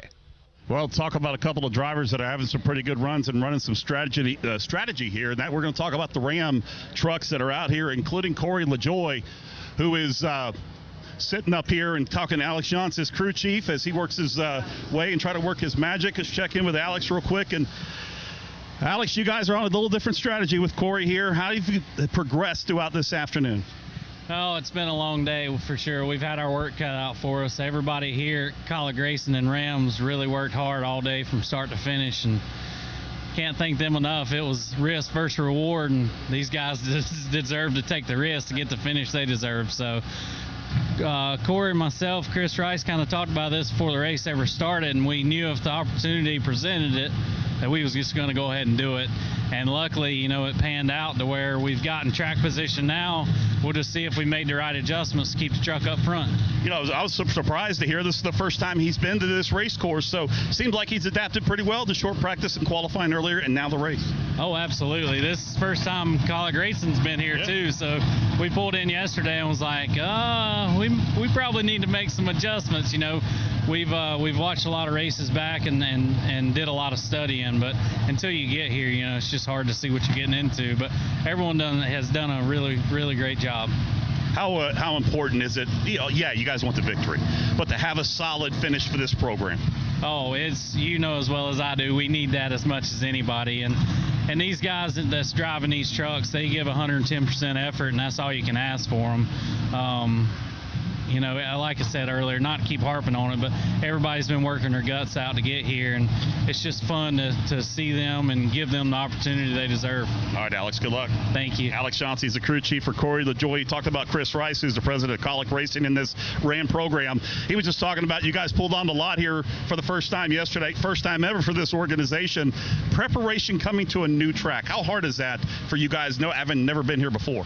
Well, it's harder for us right now than it's ever been, but I'm proud of everybody. I don't care. I know we're going to get a lot of that noise, and Dana White told us at the beginning of the year we're going to hear noise. We don't hear it. I showed up today after leaving the College Companies Championship over in Akron, and got here late, but that's okay. And Alex Johnson and myself are really good friends, and I can be honest with him, and I was pretty honest with him, and he went to work on the 10 truck, so proud of him. He gave a little bit of credit to Corey and I, but it's all him. So he's our competition director. He does a really good job with them. But, hey, next year, this time, we're going to be talking about different things than we are this year, and just glad to have Ram back in the sport, have them here at Lime Rock, right? I mean, Mopar on the 10 truck, you got Cummins on Butterbean's truck, and it ain't over, man. These guys like to hit stuff. Maybe we can miss it all. You talked about Butterbean, Vinny Tyrell running well, Justin Haley. He's been in a few battles, but Colin Brown, that's the all-star truck, if you want to put it. He had to start scratch, but he had the biggest smile on his face when he got behind the wheel of that Ram. He said that's no problem. Now you guys got him in position. Yeah, we got him in position. His truck's just not good enough to do what it needs to do right now, but we gave Colin another try because we didn't do a really good job at St. Pete. So maybe he can finish another top 10 because he got a top 10 there at St. Pete. He's a lot of fun to be around, and that's what I like about Colin. He's a lot of fun to be around, and his name is Brown. I've always thought it was Braun coming from South Boston, but it's Brown. So I told him we got to change the spelling of it. Definitely, indeed. All right, good luck. Thank you. All right, Chris Rice, president here at Colic Racing and leading up this Ram program. He talked about Colin out there. He's working his way inside that top 10 now with track position. And Kurt and Kyle, that he's one of the drivers that you talked about came in, fueled up before the end of stage number 2. He just told me earlier before he jumped in the truck, he said if we can get some track position, we could try to make some things happen. But they've been battling a little bit of a demon in that truck earlier today. It ran hot earlier. Now he feels like he's getting power, but not enough power to pass. So we'll see how Colin Brown finishes up. We will indeed, as he currently is shown in the 9th position. In fact, all of the Ram trucks still on the lead lap. Corey LaJoie in 5th, Colin Brown in 9th, Minnie Tyrell in 12th, Justin Haley in the 18th position, and Brendan Queen in 20th. And getting laps is what it's all about for this team this season. Their first go-around here in the NASCAR Craftsman Truck Series and their first ever trip, as we documented a moment ago, here to Lime Rock Park.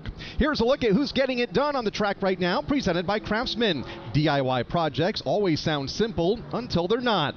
Luckily, Craftsman has your back. With tools to power through the mess, you can go from what have I done to, yeah, I did that. Head to craftsman.com today. Craftsman, build on. Well, as far as who's getting it done, and by the way, we've just wrapped up and concluded the red flag period for track cleanup, and that lasted maybe 5, 6, 7 minutes or so. Now the caution flag is back out, so the field once again circulates around the track behind the pace truck. I'm going to start by saying who's been getting it done. Most recently, the crew chiefs atop those pit boxes, making those calls for drivers like Cole Butcher and Stuart Friesen and Gio Ruggiero. We talked about the strategy that they've employed, making a call to short pit right before the end of that second stage of the race, which gave them track position. Now, I know that you specifically asked who's getting it done on the track. I'm going to say... I'm going to give you a forecast here. Okay. I'm going to say that when we go back under the green flag, I'm going to take a guess that Caden Honeycutt and Lane Riggs are likely to get it done on the track based on their performance so far, how quickly they've been working their way back up through the top 10 after stopping at the stage break. However, you just heard Chris Rice mention from Colic Racing. He commented on the fact that, you know, sometimes on these road courses, drivers, these trucks start beating and banging around. You never know what will happen, who might be left standing by the end of the day. Kurt Becker going out on a limb here as far as who's getting it done, and I'm on that same limb with you. Caden Honeycutt, Lane Riggs, they have no doubt been the class of the field. This is the first time that we have seen either of them in traffic here this afternoon, and under that one lap of green flag racing, they came from 10th and 9th to 5th and 6th on the race course, and in one lap from now, they will be looking to further those positions up through the field. Could be fun to watch as the field does get the 1-to-go signal. We'll have 26 laps to go here in the Liuna 150 for the NASCAR Craftsman Truck Series at Lime Rock Park. Let's reset things for you for the restart. Cole Butcher will come as the race leader 1 lap from now. Stuart Friesen will restart in 2nd. Then it's Gio Ruggiero and Thomas Annunziata in row 2. Corey LaJoie and Caden Honeycutt 5th and 6th. Then you've got Lane Riggs starting in 7th. Landon Lewis restarts 8th. Colin Brown 9th. Grant Enfinger 10th. The rest of the top 20, Daniel Hemrick, Minnie Tyrell, Tyler Ankrum, Andres Perez de Lara, Jake Garcia. That takes you through the top 15. And then Parker Kligerman, Tanner Gray, Justin Haley, Wesley Slimp, and Brendan Queen to complete the top 20. They are all on the lead lap, along with Dawson Sutton in 21st. Christian Eck is 22nd. Louis Foster in 23rd. Connor Mosack in 24th. And the final truck on the lead lap, Graham Doyle, getting the wave around just a minute ago. Off of the lead lap, Jackson Lee in 26th, and Chris Wright, who was involved in the incident on the backside of the course a few laps ago, in 27th. Multiple laps down, Josh Rayum in 28th, Frankie Muniz in 29th, and Chandler Smith in 30th. And then out of the event, Ben Rhodes, Ty Majeski, and Ben Meyer. Cole Butcher at the front of the field. He gets ready to restart to driver's right, native of Nova Scotia, making his 16th career start in the NASCAR Craftsman Truck Series, looking for career win number 1. Here comes the field now off of turn number 7.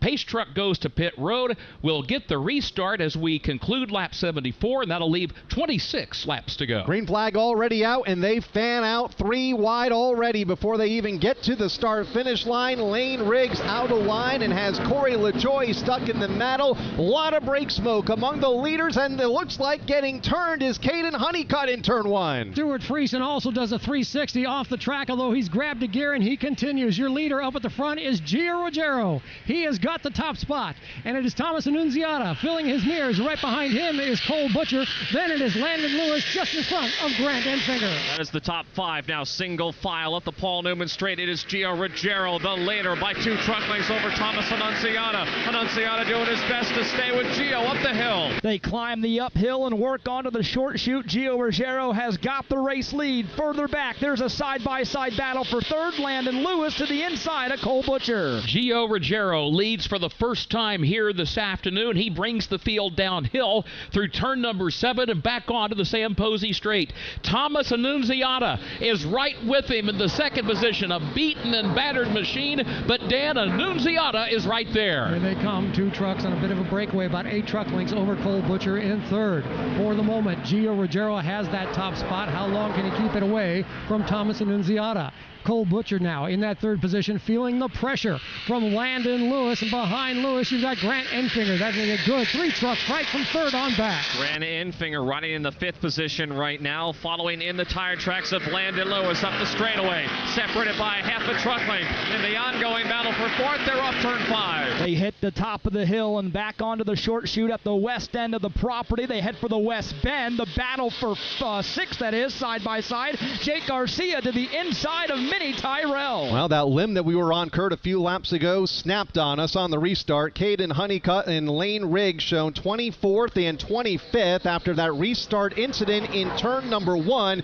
Gio Ruggiero is the leader over Thomas Annunziata, and a great race from third on back heading toward Big Bend. Here comes Landon Lewis, and he's trying to block Grant Enfinger to the inside. Around the outside is Cole Butcher. That's trying to get it done the hard way. Nothing he can do. So Cole Butcher loses the third position to Landon Lewis, and he brought Grant Enfinger with him, and now Cole Butcher has to settle for the 5th position. Cole Butcher now gets in line right behind the Grant Enfinger truck, who is 4th. Landon Lewis has moved his way to 3rd. Still no change in the top 2. It's still Ruggiero and Annunziata. Top 2 start to break away. They're going to have to be careful here this time in turn 6. A lap ago, Chris Wright got off track to driver's left, kicked up a lot of dust, a lot of grass has made its way onto the race course. Meanwhile, checking on the progress of Caden Honeycutt. He is back in the 20th position. Lane Riggs is 1 spot behind him. They're both about 12 seconds behind race leader Gio Ruggiero. This is with 23 laps to go. Let's get an update on Honeycutt. Let's check in with Chris Wilner. Yeah, Caden Honeycutt, once he got that Toyota turned back around, had a little bit of a rub, but it worked itself out. Some of that smoke dissipating. He told Scott Zipadelli, I'm not coming down pit road. I'm going to try to run back down the lead pack of the field, but visibly and vocally frustrated was Caden Honeycutt after getting turned there on that restart. And he continues to work his way through the field, just into the top 20 for Caden, currently 19th.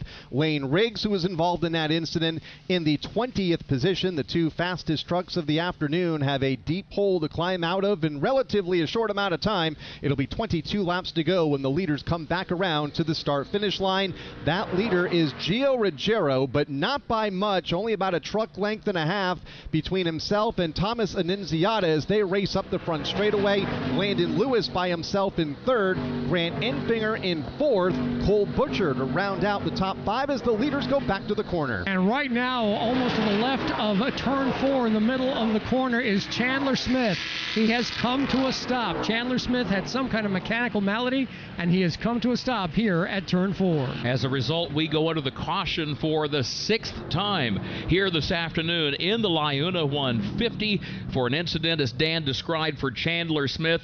Dan, has he been able to drive away? No, it doesn't even look like he's trying to restart the truck. No damage that I can see, so I don't think this is as a result of contact with anybody else or with the fence or the wall or anything like that. He just came out of turn 3, very slow rolling, and then just hit the pause button right in the middle of turn 4. A tow truck is already on its way. Chandler has been on and off of the pit lane for much of this event with mechanical issues, as Chris Wilner documented earlier in the race. They were expecting that truck to come ablaze onto the pit lane in the first stage of this race. 23 laps behind the leader, Gio Ruggiero, right now as this caution comes out, and that truck of Chandler Smith stops on the backside of the course to put us under the caution flag for the 6th time. 21 laps to go here in an eventful Liona 150 here at Lime Rock Park. Absolutely. At the inaugural event 1 year ago, it was Corey Heim leading virtually from flag to flag. I mean, it just was green to checker. He was up front all day. Again, led 99 of the 100 laps here last year. And then today's race, about the time one thinks he's kind of got this thing figured out today. We talked earlier about how Caden Honeycutt and Lane Riggs, they had both been overpowering throughout the majority of this race. But you know, Chris Rice, he said a moment ago when Jason Toy talked to him, of course, Chris of Colleague Racing, he said, especially on a road course, you just never know who might get swept up in an incident. And lo and behold, those two drivers, Riggs and Honeycutt, who have combined to lead 72 of the 79 laps today, they now, under this caution, mind you, find themselves 18th and 20th, respectively. Keeping an eye on the championship standings as well as the chase for the championship nears in just 5 races from now. Jake Garcia currently on the bubble. He has been on and off of the bubble, in and out of the top 10 for much of this event. Tyler Ankrum just 3 points back, 11th in points. Tyler getting a little bit of damage from that turn 1 incident just a couple of laps ago. Stuart Friesen just a few points behind him in 12th. Every point, every position matters, and that might be why this race is a little bit more physical this year than it was a year ago. That's a fair point, and even though it's just July 11th, we are coming toward the end here as far as running out of time for drivers to get themselves into that top 10 and make the cutoff for the chase. Again, just 4 more races after today remaining before the chase will begin. As we work under the yellow flag, gives us a chance to check back on pit road. You know, we've talked about a number of drivers who have taken damage today, but have somehow managed to remain in contention for the win. Let's follow up on those stories. First to Jason Toy. Let's talk about Landon Lewis a little bit. He's ran up in the top 5 today, got messed up in an accident earlier, and has found his way back towards the front. Phil Gould is his crew chief. I'll say it right. Phil, let's talk about the driver. Did a great job early on. So, as a matter of fact, we got a fire. Thomas Annunziata's on fire down at the entrance of pit road. Looks like he's jumped out of that truck, and the fire crew's immediately on there. We'll follow up with that here in just a moment. Phil, let's talk about this driver a little bit. He got behind after that accident. What's it been like with him on the radio to get him back focused? Now you guys are in contention again. He stayed calm the whole time. Like, we never got any suspension damage. Steering wheel's still been straight, and then we were able to flip the stage and get our track position back. So we'll just have to see how this thing plays out. All right, you got a Hall of Famer in Ron Hornaday spotting for him. Has he been coaching him any, or has he just been pretty much telling him what he sees? Oh, no, he's coaching. There you go. Phil Gould, he's working with his driver to get him towards the front. And Chris Wilner, I know you've been following Thomas Annunziata throughout the afternoon. What happened? We're still trying to get word. They told Thomas quickly to get out of the race truck as that thing just completely filled with smoke. So we'll follow up with Thomas hopefully later on back at the care center. But right now the pits were open, and a couple of trucks that you boys in the booth documented as the best trucks of the day are on pit road, and that's Lane Riggs and Caden Honeycutt, who both sustained a little bit of cosmetic damage in that last restart incident that dropped them back deeper in the field. For Lane Riggs, looks like just some of the fenders have caved underneath. They pulled some of that back on the front end of his F-150, bolted on a set of tires. These trucks had a set laying here for stage number 3 after last pitting at the end of stage number 2. They're going to go through everything, make sure everything looks okay, and hopefully have maybe another yellow for a chance to get them back into the game. So Caden Honeycutt, the same story. He quickly pulls away. The right side door caved in on his Toyota. Fresh Goodyear tires, though, aboard that Toyota here. So a lot of damage repair from a previous incident for both of our early leaders here in this one. Honeycutt exits the pit lane, as does Stuart Friesen. They'll restart a little deeper in the field, but we'll have time to get toward the front with now 19 laps to go. And what a moment for Thomas Annunziata off of turn 7. The truck, while running in second, pulled out of line, or he pulled the truck out of line, and a lot of flame from underneath, and ultimately a lot of smoke there off of turn 7. He was able to get out of the truck safely, catch his breath. The safety team working with him and his truck right now just at the entry to pit lane. Driving for Tricon Garage here this afternoon, Thomas Annunziata out of Colts Neck, New Jersey, made his series debut here 1 year ago. And if one goes back and looks at the way he has approached these two starts, both at Lime Rock Park in the NASCAR Craftsman Truck Series, Annunziata has shown a lot of patience. A year ago, I think he knew that Corey Heim had the best truck in the field, and Thomas started back around the 15th position, and he fought hard to keep that spot, and that was about where he ended up. Today, despite the fact he'd been swept up in a couple of incidents, and his truck was a little bit worse for the wear, nonetheless, he had driven a very heady, very smart race here today. He showed a lot of patience at times. He was aggressive when necessary. When he bailed out of the truck a moment ago, when it came to a rest near the head of pit road and all this smoke came billowing out of the truck, he took off his gloves once he exited the truck in frustration, just the sharpness of the gestures as he removed the gloves and shook his head. One cannot blame him for being frustrated. He's got to feel like, I've done everything right. I've done everything the way I needed to do it, but circumstances just didn't work out. Top 15 finish here a year ago for Thomas, and oh, by the way, he's won the last two ARCA Menard Series races here at this course, including yesterday afternoon. Has spent some time this year driving for Derek Hope in the NASCAR O'Reilly Auto Parts Series, and also running well here earlier today in the NASCAR Craftsman Truck Series, as high as second before that truck came aflame off of turn 7 to put us under the caution flag. As we continue to work under this yellow with 19 laps to go, originally that came out for Chandler Smith, who came to a stop on the back straightaway, and then this fire off of turn number 7 for the then second place truck of Thomas Annunziata. From Lime Rock Park, this is the NASCAR Racing Network, home of the tough trucks of NASCAR. You've never been one to idly watch someone else do something for you. There's pride in self-reliance, in working with your hands, in harnessing the power of an E3 spark plug with Diamond Fire technology, yielding better engine performance. You have a choice to make. Take control of your ride, of your life, or be the passenger princess of it.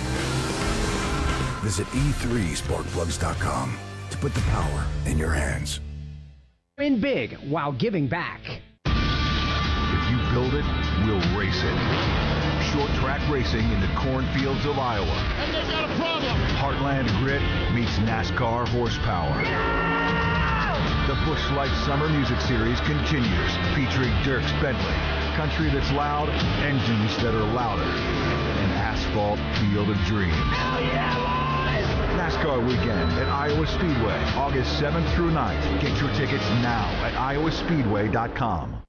Join Mike Bagley every week on the Motor Racing Network for the latest news and driver interviews on NASCAR Live.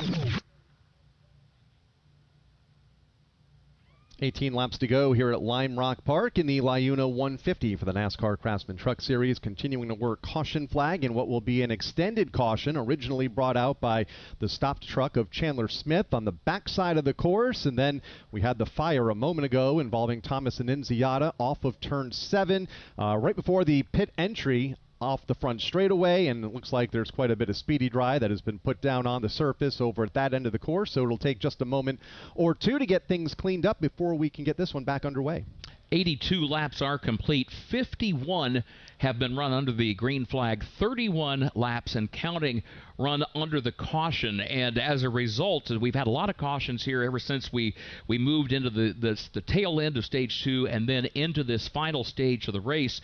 But it's tough, no doubt, for drivers to get into a flow or a rhythm when we've had this rash of caution flags, even a red flag flown in there. The reason I mention this, Kyle, is if you are Lane Riggs, who's now back in the 24th spot, or if you are Caden Honeycutt, who shows in the 20th position, you have a lot of traffic to pass, and as strong as they have been, by the time this race goes back green, we might have, 15 laps or thereabouts, somewhere in that neighborhood to go. We'll see how that works in just a moment.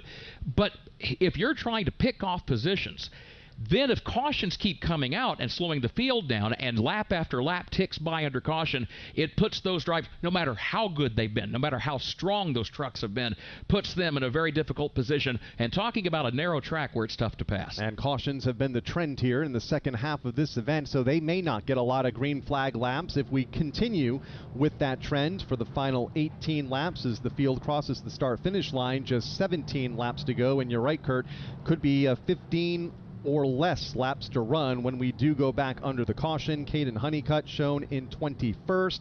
Stuart Friesen involved in that will restart in the 22nd position. He needs all the points that he can get here.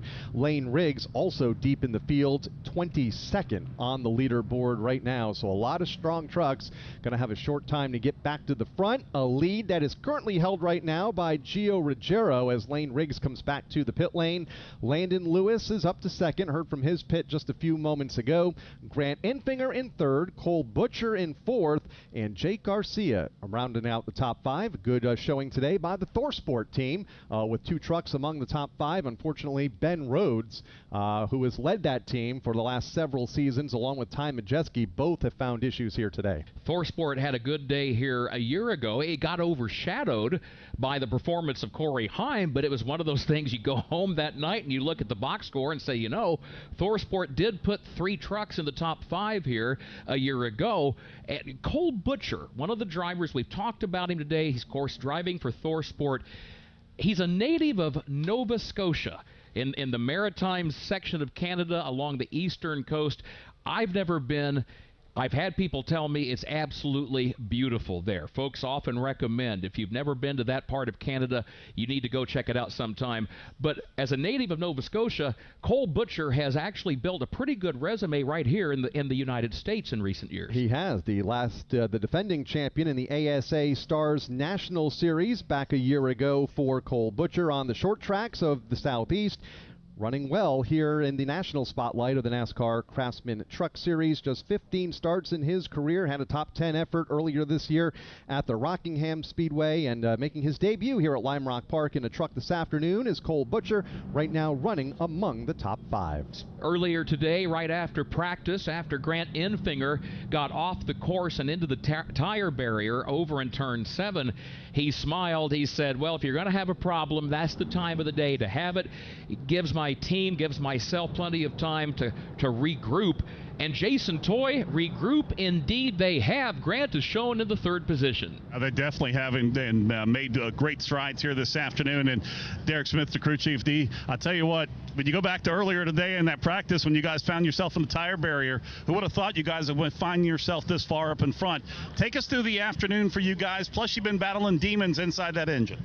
Yes, it's been a fight all day long, but we've got a great group here that's stuck in there and fought. Grant's done a great job, so nobody's giving up here. We still got a lot of fight in us. We're in the best situation on tires out of the top 3 here, so we'll keep working at it. We got a long way to go here. Just got to make sure we try and get to the end. So yeah, I can't say enough about this group here. It was definitely a struggle through practice, struggle through qualifying, and yeah, we've had some voltage issues, but we got them rectified now to get to the end of the race. So, you know, for you guys, over the start of this season, is it the ebb and flow of things? Things might go up and then things come down. You guys found yourself in the hole, but the last handful of weeks, 37-plus points got you 5 out of getting into the playoff run, and then today you guys have done very well point-wise. How important are those points for you guys in the position you guys are in? I know you want the win, though. Oh, it's huge. It's huge. We had a similar situation at San Diego last time out, and we clawed our way up to being 5 out, leaving there with just stage points purely. Our finish was not good, but we're going to try and better that here and get all the points we can. So if we can lock in out of this or get into the cutoff here, we'll be in good shape. So since you changed the battery, voltage good? Yeah, we'll be okay. There you go. Derek Smith, he's the crew chief here for Grant Enfinger, currently in the 3rd spot. And guys, you talk about these races aren't that long. It has been a long day for that truck. And to find themselves in that top 5 and have a shot at a win, that is huge for this team that continuing to make strides towards the playoffs. After finding himself in the Turn 7 tire wall in practice this morning, qualified well and currently shown third with 14 laps to go when we get the restart 1 lap from now. Lane Riggs has been on and off of the pit lane during this yellow after the Turn 1 incident on the last restart. He's on pit road now, and Chris Wilner is in his pit stall. And it's not been a good pit stop, Kyle Rickey. They've been on a couple times for damage repair after that last incident that put he and Caden Honeycutt toward the mid-pack. But now coming down pit road this last time, he complained about the alternator starting to go off. So they told him to shut his cool suit off, every fan in the race truck off, trying to save some power. And then while they were trying to repair some of the damage, listening to the radio, they were trying to beat the pace truck to try to avoid going another lap down, and they couldn't do it. They couldn't get the race truck button back up. So now they're still on pit road, getting some of that left rear damage fixed up and addressing the alternator. But they were trying not to go a lap down there. Unfortunately, some miscommunication. They could not get the truck out in front of the pace truck. Just a moment ago, Jason Toy talked about how long the day really is if you think about the fact from the time of practice and then qualifying and then the races. Far as the race itself, last year's race took about 2 hours right on the nose. Only 3 cautions last year. We've had double that number this year. So far, since the green flag fell at about 1:23 this afternoon, we are currently, about 2 hours and 20 minutes or so into this race. With still 14 laps to go as the pace truck pulls to the pit lane. Field comes off of turn number 7 looking for the restart. Gio Ruggiero, Landon Lewis, and again they stretch out 3 and 4 wide further back as Grant Enfinger gets the jump as they go to the corner and turn number 1 as he tries to take the race lead away from Ruggiero. Here comes the field pouring into turns 1 and 2. Gio Ruggiero has the advantage to the inside. Right behind him is Grant Enfinger. Landon Lewis slots into the 3rd position. Jake Garcia is 4th with Colin Brown now in the 5th spot. Top 6 are single file with Gio Ruggiero showing the way off turn 4. That's how they work their way now up the Paul Newman straight. It is Gio Ruggiero by about 2 truck lengths over Grant Enfinger. Enfinger runs 2nd. Landon Lewis is 3rd. Garcia and Colin Brown, the top 5. Tanner Gray now has moved to 6th. Good battle here shaping up from 7th on back. A couple of trucks ducking out of line. We got a side-by-side battle. Daniel Hemrick, he is under the gun from Andres Perez to Laura. They continue that fight coming off of turn number 7 as they go at it for the 9th position, going on about a second or better behind the race leader, who is Gio Ruggiero, and he's got plenty of company. Grant Enfinger right with him in turn 1. Ruggiero doing everything he can to run away and high, but he only able to open up a half a truck length over Grant Enfinger. They negotiate turns 1 and 2 and pouring to the left-hand turn 3. It is still Landon Lewis in that 3rd spot. Right behind him is Jake Garcia. In fact, Garcia making up some ground from that 4th position. Behind him, Colin Brown. No change among the top 2. It is still Gio Ruggiero by now 3 truck lengths over Grant Enfinger. Enfinger, though, is starting to feel the heat from Landon Lewis, who is all over his back tailgate. Landon Lewis has had a roller coaster day, but now riding comfortably in 3rd, tracking down the back bumper of Grant Enfinger. Just 1 truck length of separation between those 2. And that battle a couple of lengths behind Gio Ruggiero as they come off of turn number 7 and onto the front straightaway. There are 12 laps to go when they hit the line. Ruggiero at the point, Enfinger in 2nd, Landon Lewis, Jake Garcia, and Colin Brown. Here they come back to turn 1. Ruggiero protecting that inside line through turns 1 and 2. That's known as Big Ben. In fact, he opens up a gap now of about 4 truck lengths over Grant Enfinger in 2nd. Landon Lewis right there in 3rd, and then about 2 truck lengths back is Jake Garcia. 4 truck breakaway up at the front. Great side-by-side battle for 5th between Cole Butcher, Colin Brown, Tanner Gray, part of that mix as well. All those trucks now exit onto the Paul Newman straight. It is Colin Brown who's been able to get in front of Tanner Gray. Now to the inside in turn number 5 goes Parker Klingerman driving past Cole Butcher. And this fierce racing has really let the top 4 break away. Oh, we got trouble. Colin Brown goes around off the front nose of Tanner Gray. Further back, Cole Butcher sliding, and he almost makes contact with the tire barrier, but keeps it rolling. Meanwhile, Colin Brown keeps those Goodyear Eagles spinning, and he will get himself unstuck and back onto the racetrack. And as a result, we do remain under the green flag. 11 laps to go now in the Liuna 150. Checking further down the leaderboard, Lane Riggs has now gone a lap down, back in 25th position. Caden Honeycutt continues to improve position. He's worked his way from 16th up to 9th since the restart just a couple of laps ago. That's the good news for Caden Honeycutt. The bad news is he has actually lost time to the leader on the racetrack. He is now better than 7.5 seconds behind race leader Gio Ruggiero. Let's pick up the leader on the course. Here is Gio Ruggiero working into the west bend. The battle for second, hot and heavy. Landon Lewis all over the back bumper of Grant Enfinger. That is for the second spot. Enfinger in second, Landon Lewis in third as they spill onto the front straightaway. Jake Garcia running in fourth right now, unchallenged. Then a large gap back to fifth. Parker Kligerman leads that second pack of traffic, but several seconds behind that lead foursome led by Gio Ruggiero. Top four come into Big Bend. Ruggiero has that top spot.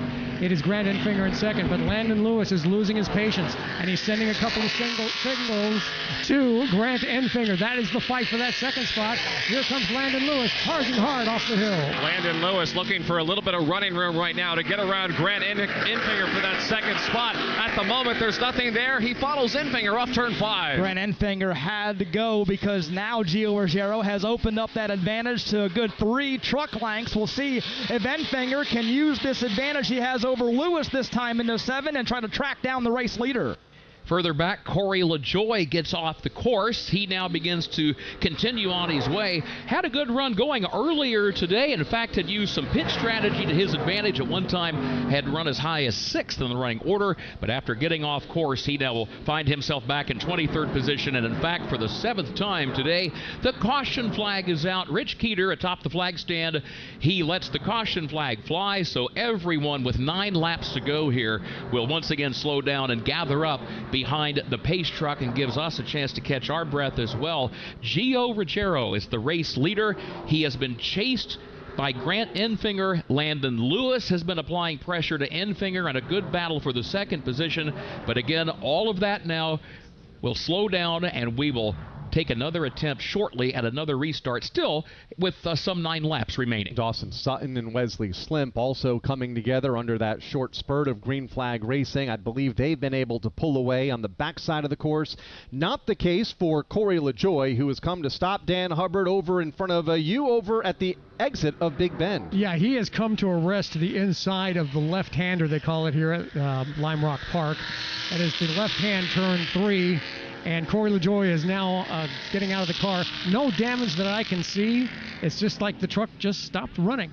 Corey LaJoy came to a very slow stop, pulled it off the track, and ended up in the grassy area to the inside of turn 3 again. He is out of the truck. Yeah, as Dan described, it initially looked like even at a reduced rate of speed that Corey might be able to go ahead and leave the scene and try to work his way back around the track. But as Dan just told us, just didn't work out that way. So he now has come to a stop and out of the truck, and we work under the caution flag. 8 laps to go. Gio Ruggiero, the leader. The NASCAR Foundation Truck Giveaway is here. You can win a brand new Ram 1500 truck from Daytona Dodge. Each entry is just a $25 donation that helps a child in need. Plus, 4 phase winners will receive a VIP experience at the Coke Zero Sugar 400 in Daytona. Green flag, we are racing at Daytona. Enter now through August 17th at NASCARFoundation.org/car giveaway. It's your chance to win big while giving back. We're at the start-finish line. William Byron on pole position. Green flag is out and we're racing. We're in the turn. Here to the inside comes Kyle Larson. He and Hamlin bump. We're on pit road. 4 tires Sunoco Racing Fuel. The race off from pit road is Denny Hamlin. Eric Jones goes off second. We are live from the track. The Motor Racing Network, your home for NASCAR racing. Don't miss a lap, pit stop, or side-by-side race for the win. Listen to all the play-by-play action on your local radio station and MRN or NASCAR.com.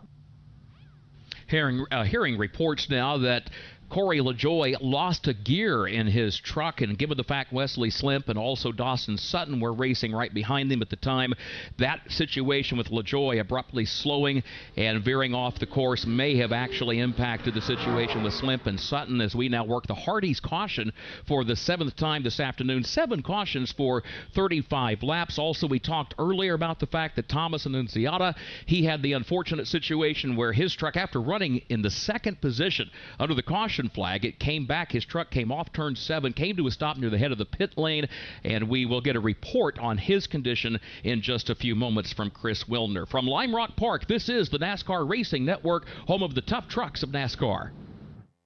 NASCAR fans, the time is now to turn your love of racing into free tickets, merchandise, VIP experiences, and much, much more.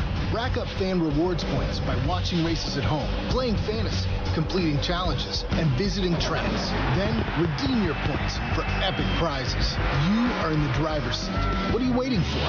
Sign up for the free NASCAR Fan Rewards loyalty program today at NASCAR.com/fan rewards. Hi, I'm Ryan Blaney, a third-generation race car driver, and I dedicate a lot of my time going fast.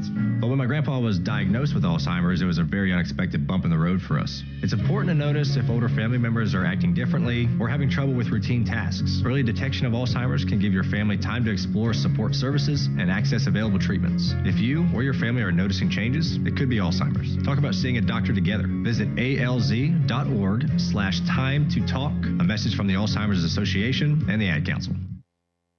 This is Jake Garcia. You're listening to the NASCAR Craftsman Truck Series on the NASCAR Racing Network.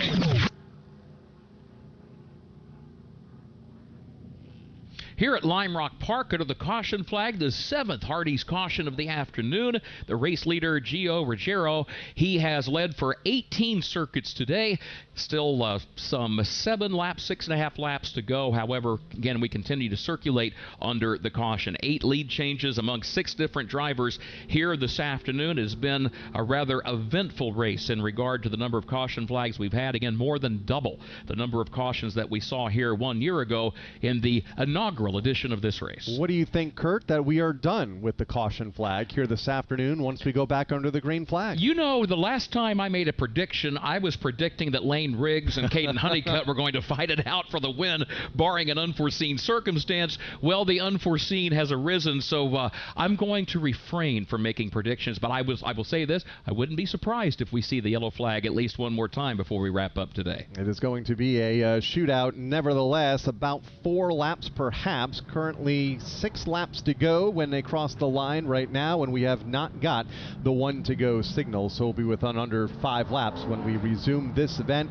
Currently working the caution, the Hardee's caution, for the 7th time for 37 laps of the 94 that have been run thus far. Let's go back down to pit road and hear from Chris Wilner in the pit of Parker Kligerman. Yeah, what a day for Parker, the partial owner here at Lime Rock Park, racing at his home track for the first time in the NASCAR National Series. Started 16th and really wasn't going anywhere until all this pit strategy played out, and a lot of these cautions, they have picked their way through the field just courtesy of attrition, and Chad Walter telling his driver, what do you need?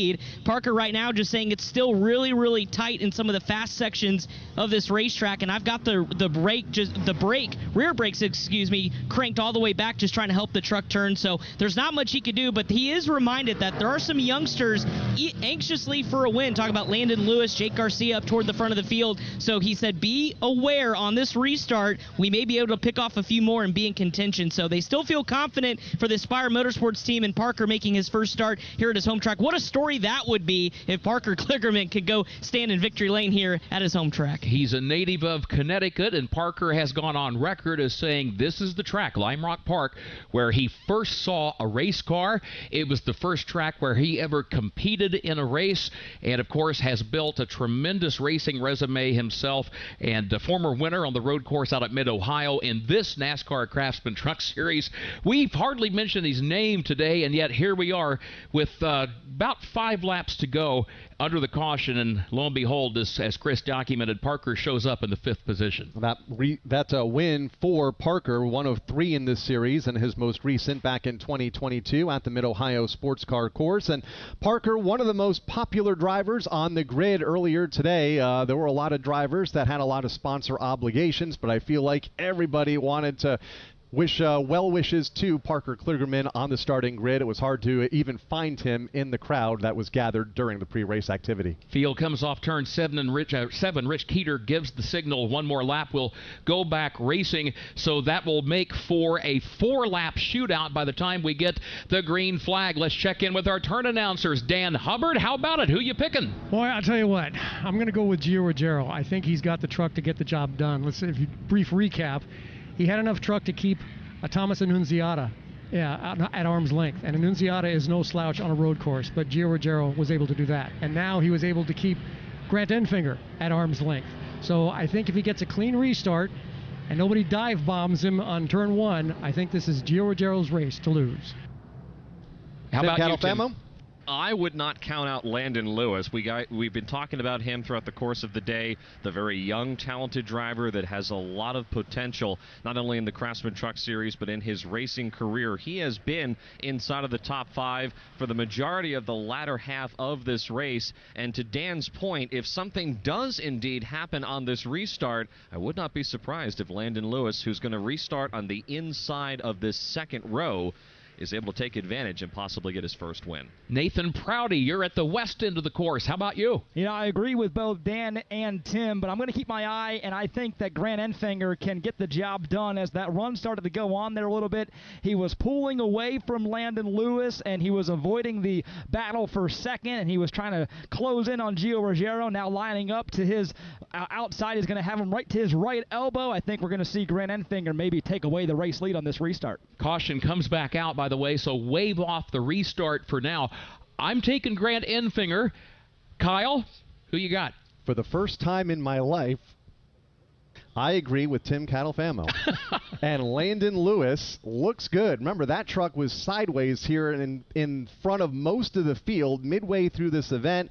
A little bit of damage. They worked on it on pit road, and he has passed more trucks than about anybody, other than maybe Caden Honeycutt here this afternoon. And Landon will restart in the 3rd spot. So I'm going with Landon Lewis here once we get to the finish of the Liuno 150. And here comes the field now, a cross start finish, and Rich Keeter gives them the signal again. One more lap, and we'll put them under the green flag. That will leave us with a 3-lap shootout. Leaves us with time also to do this. Let's pause 10 seconds for station identification on the NASCAR Racing Network.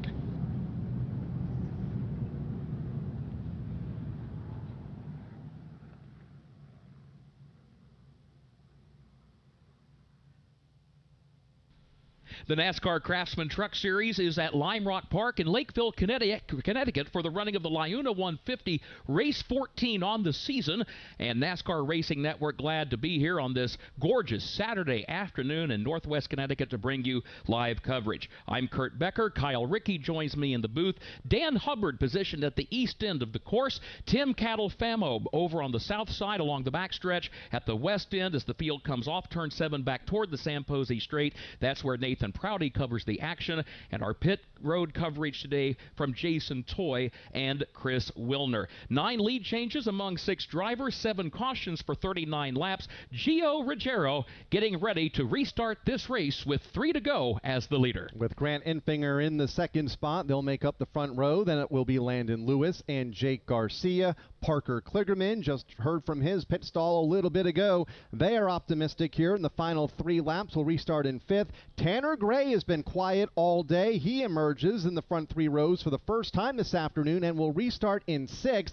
Then we get back to Caden Honeycutt, Andres Perez, Christian Eckes, and Justin Haley. That's the top 10 as the pace truck comes off of turn number 7. We'll hit the pit lane here in just a moment as the rest of the field makes the downhill run, angling up toward the front straightaway for the restart with 3 laps to go here at Lime Rock Park. Here they come now back onto the San Posey Straight, and they start to fan out. They fan out 3 wide as they take the green flag, and Grant Enfinger shoots out in front of the field, headed to turn 1. Here comes the field into turn 1, and the first truck is indeed Grant Enfinger. To his right elbow, however, is Gio Ruggiero. Some trucks are sliding off the corner, but we continue to race. Grant Enfinger in that top spot. Now it's Landon Lewis in the 2nd position. Gio Ruggiero gets drop kicked for 3rd place. In fact, he's against Parker Kligerman. That's a side-by-side battle for 3rd. A terrible restart for Gio Ruggiero. However, Grant Enfinger is able to take advantage of it. He grabs the lead. Landon Lewis goes to 2nd. Side-by-side for 3rd and a turn number 5. It's Kligerman and Ruggiero. Some really good racing for 3rd. Parker Kligerman takes his Chevrolet to the bottom of the racetrack. His mirror is full with Caden Honeycutt as Kligerman and Ruggiero stay side by side. Here they come down the hill into turn number 7. Top 2 are able to get away, and a big wiggle onto the front straightaway for race leader Grant Enfinger. center. That allows Landon Lewis to close to within 2 truck lengths as they race back into Big Bend in turn 1. Here they come, Grant Enfinger with that top spot. Landon Lewis right on his bumper. Tried the outside, now goes back inside. Tucks in behind Grant Enfinger. 2 truck breakaway, and it's a big one by some 12 truck lengths. They're side by side for the 3rd spot. Gio Ruggiero gets tagged by Caden Honeycutt, and Ruggiero is off the track. Your leader is still Grant Enfinger, being hounded now by Landon Lewis. Landon Lewis is definitely there. He is only a truck length behind the leader, Grant Enfinger, clearing the Paul Newman straight. Into the right-hander in turn number 5, they head up the hill. Chevy versus Chevy battle here at the front of the field. Grant Enfinger takes his red and white Chevrolet to the bottom of the racetrack, being stalked by Landon Lewis downhill to turn 7. Grant Enfinger comes off corner number 7, looking for the white flag, looking for his 13th career victory, but Landon Lewis, who's seeking career victory number 1, is chasing him all the way back to turn 1. Final time into Big Bend. That's the combination of turns 1 and 2. Grant Enfinger has the top spot. Again, it's Landon Lewis just shadowing him. Less than half a truck length separate the top 2. Over into the left-hander. That's the turn 3. Gio Ruggiero being very cautious, but still quick. Here comes Landon Lewis, looks to the right side, and Grant Enfinger cuts him off as he heads to Paul Newman Street. Final time up the straightaway. It is Enfinger now pulling ahead by 2 truck lengths over Landon Lewis. Lewis is going to give it one last gasp in turn number 5. They climb to the top of the hill for the final time today. They work onto the short chute. Grant Enfinger has opened it up to a truck length advantage. Landon Lewis goes downhill trying to chase him for the final time into turn 7. Landon Lewis is there within a truck length and a half into turn 7 and onto the front straightaway for the final time, but he's not close enough. Checkered flag is out, and Grant Enfinger wins the Liuna 150 at Lime Rock Park. His 13th career win in first in nearly 2 years here in the NASCAR Craftsman Truck Series. Grant Enfinger is heading back to victory lane. Let's check in on pit road. Celebration all around, kisses on cheeks, everything else. Cody Robards down here, the owner of the team, and they're talking about it. Derek Smith, the crew chief. Derek, congratulations. Congratulations picking up the victory. How did that driver do it as he talks to his driver continually here? Derek, how did your driver pull that one off? Just perseverance, man. He has worked so hard on his road racing craft, and it showed all year. This team, though, I can't say enough. I mean, like we talked earlier, what a day. And they just stuck with it. Grant stuck with it. I couldn't ask for a better group to work with, a better owner, a better driver. Just everybody digs in. Everyone knows this season has been tough for us. We've had a lot of bad luck to overcome, and we've just stuck through it and done it, and this is why we do it, right? So I just can't say enough about everybody involved. So Derek Smith got the victory. He's the crew chief, and his driver are going to victory lane here at Lime Rock. Grant Enfinger finished 11th here 1 year ago, and about 6 hours ago, he and his crew were dealing with minor damage to the truck after Grant got off the course in turn 7 during practice. But the last time off turn number 7 here under race conditions, it was the checkered flag in view. And we'll hear from Grant Enfinger and the rest of our top 5 finishers when we come back in just a moment. Hi, I'm Ryan Blaney, a third-generation race car driver, and I dedicate a lot of my time going fast. But when my grandpa was diagnosed with Alzheimer's, it was a very unexpected bump in the road for us. It's important to notice if older family members are acting differently or having trouble with routine tasks. Early detection of Alzheimer's can give your family time to explore support services and access available treatments. If you or your family are noticing changes, it could be Alzheimer's. Talk about seeing a doctor together. Visit alz.org/time to talk. A message from the Alzheimer's Association and the Ad Council. Jeff Gordon wins the Daytona 500. Jeff Gordon's rise to one of NASCAR's all-time greatest drivers was one like no other. Relive Jeff Gordon's journey to the NASCAR Hall of Fame with the exclusive MRN podcast, Jeff Gordon, A Colorful Career. 93 Cup Series wins, 4 Cup Series championships, and 3 Daytona 500 wins, a career rivaled by few others. Check out MRN's Jeff Gordon, A Colorful Career on podcast platforms and MRN.com. NASCAR Live Race Day continues on the Motor Racing Network. Here at Lime Rock Park, Grant Enfinger has won the Liuna 150 for the NASCAR Craftsman Truck Series. He led for a total of 6 laps on the day and comes home nearly a half second in front of Landon Lewis and beats that young driver to the checkered flag by just a couple of truck links. In fact, let's hear from Landon Lewis right now. What a job by the driver with limited starts in this Craftsman Truck Series. I thought fourth place at San Diego was pretty impressive, but Landon, the right side of your truck is all caved in, and you brought it home second for your career best finish. How would you describe just the day, but also that last restart, trying to get past Grin and Finger? Yeah, just a solid day all around for our guys. NASCAR Motorsports, JF Electric, DQS, everyone that just is part of this. I wouldn't be here without them. So first and foremost, just want to thank Phil and Cody and all those guys for busting their butt for me. And yeah, I don't know what happened on the restart. I just need to go back and look and see what actually happened. So, but overall, very solid day for us. Just need a little bit more, but we'll go back to the shop and regroup and come back a little stronger. You showed the nose a little bit to Grant on the final lap. If you could go back and do it again, was there an opportunity or were you not close enough? I probably would have waited. I showed my nose a little too soon, but at the end of the day, I didn't want to win it by wrecking him or do anything I didn't need to do. I wanted to do it cleanly, and hats off to them. They did a great job, and just one spot short, but on to the next one. Landon Lewis, what an impressive drive for the driver of the NASCAR Motorsports Chevrolet. Fourth at San Diego a couple weeks ago, comes up runner-up here this afternoon. We'll actually talk to Caden Honeycutt in his Toyota. Speaking of right side damage, has a nice old kick inside the door. There was one point, a little more than that, yes indeed, but there was a point that you were like 25th. How the heck did you get this thing back to a top 5 finish? Wow, just amazing.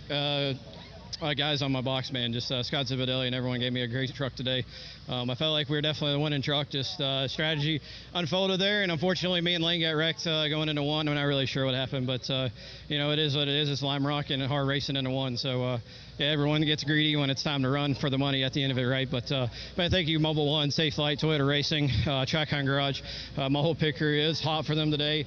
You know, they don't usually do pit stops, so just appreciate them so much. I put them through hell after San Diego to put a truck together, and just glad we got a result out of that. Solid points today. Great recovery for Caden Honeycutt, who comes home in third. Let's hear from our race winner, Grant Enfinger, with Jason Toy in victory lane. He comes in here, brings the Grant County Mulch Chevrolet to victory lane, and there's a stat we don't like to talk a lot about with drivers, and it's like since their last victory. It's been since 2024 for years. How did you get this win here today?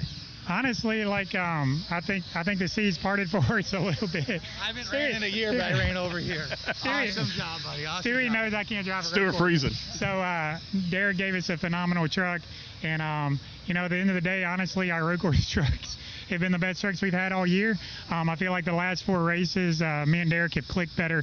Everybody's fault the entire time, but we've had top 5 trucks the entire last 4 races, and you know, a little bit kind of shook out against our favor with the strategy, and we came out 12th, but we had a top 5 truck, I believe, and I don't think we could have legitimately beat the 11 and the 34, but I think we were legitimately better than everybody else. And yeah, the seas parted. We kind of avoided the chaos. Obviously, a lot of a mess and mayhem in turn 1 and 2. So yeah, thankful we were able to get by there, and I prayed about it. I asked God on the choose. And man, my whole career, I haven't wanted to drive over anybody, so I wasn't going to choose third, even though part of me wanted to.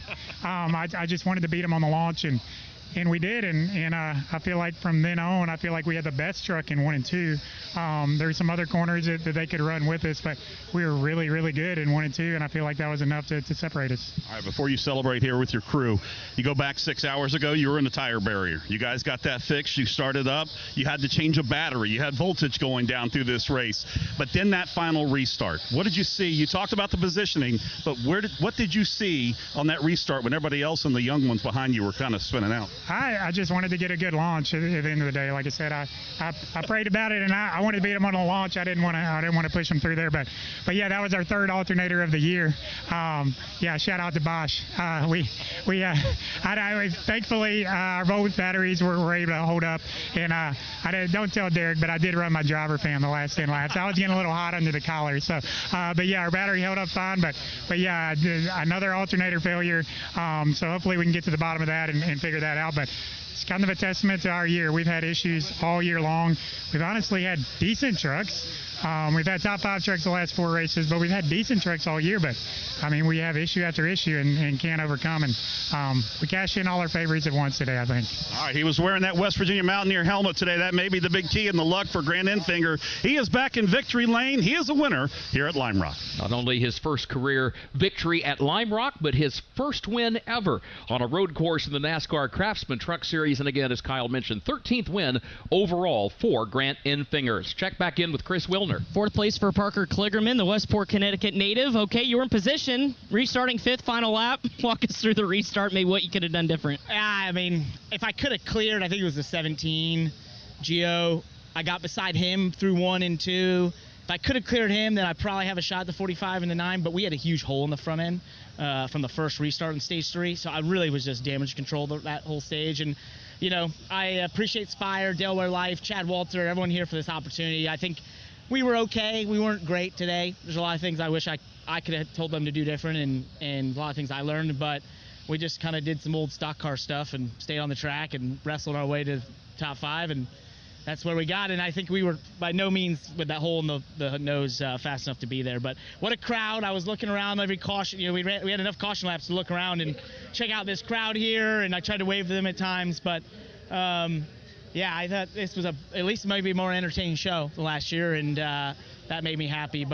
And I got some Tums in stage 2, and that helped me a lot, too. Yeah, glad you're feeling a lot better, too. Great run for Parker Kligerman, who rounds out in the top 5 in 4th. 5th place was McAnally Hilgelman's Christian Eckes here on his scooter with the left ankle we're still nursing. First of all, how you feeling? And that was an attrition-filled race for your group, but you guys came back for a top 5. Yeah, no, it was a good day overall. In pain, for sure. That did not feel great the last 20, but yeah, just super proud of the Napa Auto Care team. We had a really rough day between pitting because the grill was full. A bunch of stuff happened. I can't even remember all the stuff that happened. So, yeah, just overall proud of the effort, proud of McAnally Hilgeman Racing as a whole for coming back, but definitely need to be better. All right, that's Christian Eckes. We'll let him get on his way. By the way, do want to update you on Thomas Annunziata. Just got word from Tricon Garage and via NASCAR. He is awake and alert, was taken back to the infield care center here just at pit exit after the incident where his truck caught fire. He is now being transported to a local area hospital for further evaluation. Thomas was, again, awake and alert, talking to the medical professionals. Was under some oxygen care as well, took in a lot of smoke, so our well wishes are with him. But he is awake and alert, being taken to a nearby medical center for further observation. All right, thank you very much, Chris, for the update down trackside. Our thoughts are with Thomas Annunziata as we give you a full field rundown and let you know where your favorite driver finished here at Lime Rock Park. Grant Enfinger picked up the win over Landon Lewis, Caden Honeycutt, Parker Kligerman, and Christian Eckes, the top 5. 6 went to Daniel Hemrick, Andres Perez 7th, Tanner Gray 8th, Stuart Friesen 9th, and Colin Brown 10th. It was Cole Butcher 11th, Brendan Queen 12th, Jackson Lee 13th, Justin Haley 14th, Dawson Sutton 15th. The rest of the top 20, you had Wesley Slimp, Chris Wright, Connor Mozak, Graham Doyle, and Gio Ruggiero. Louis Foster finished in 21st, Jake Garcia 22nd, Lane Riggs 23rd, Minnie Tyrell 24th, and Tyler Ankrum 25th. Frankie Muniz finished in the 26th spot, Josh Rayum 27th, Corey LaJoy 28th, Thomas Annunziata 29th, and Chandler Smith 30th. Ben Rhodes 31st, Ty Majeski 32nd, and Ben Mayer rounded out the 33 truck field. Kurt, your final thoughts. The next time we see this NASCAR Craftsman Truck Series, Friday, July 24th, they will go racing at the Lucas Oil Indianapolis Raceway Park, and that should be a good one. Combined for the last 4 wins in the series, Lane Riggs has won there, Ty Majeski, Grant Enfinger. And Grant Enfinger, the race winner, here this afternoon at Lime Rock Park. I want to thank the entire NASCAR Racing Network team that was with us here this afternoon. Out in the corners, Dan Hubbard, Tim Catalfamo, and Nathan Prouty. Our pit coverage today from Chris Wilner and Jason Toy. Trey Downey was our producer up here topside. Our audio engineers, Steve Fridley and Craig Moore. For Kurt Becker, I'm Kyle Rickey, congratulating Grant Enfinger, winner of the La Union 150 here this afternoon at Lime Rock Park.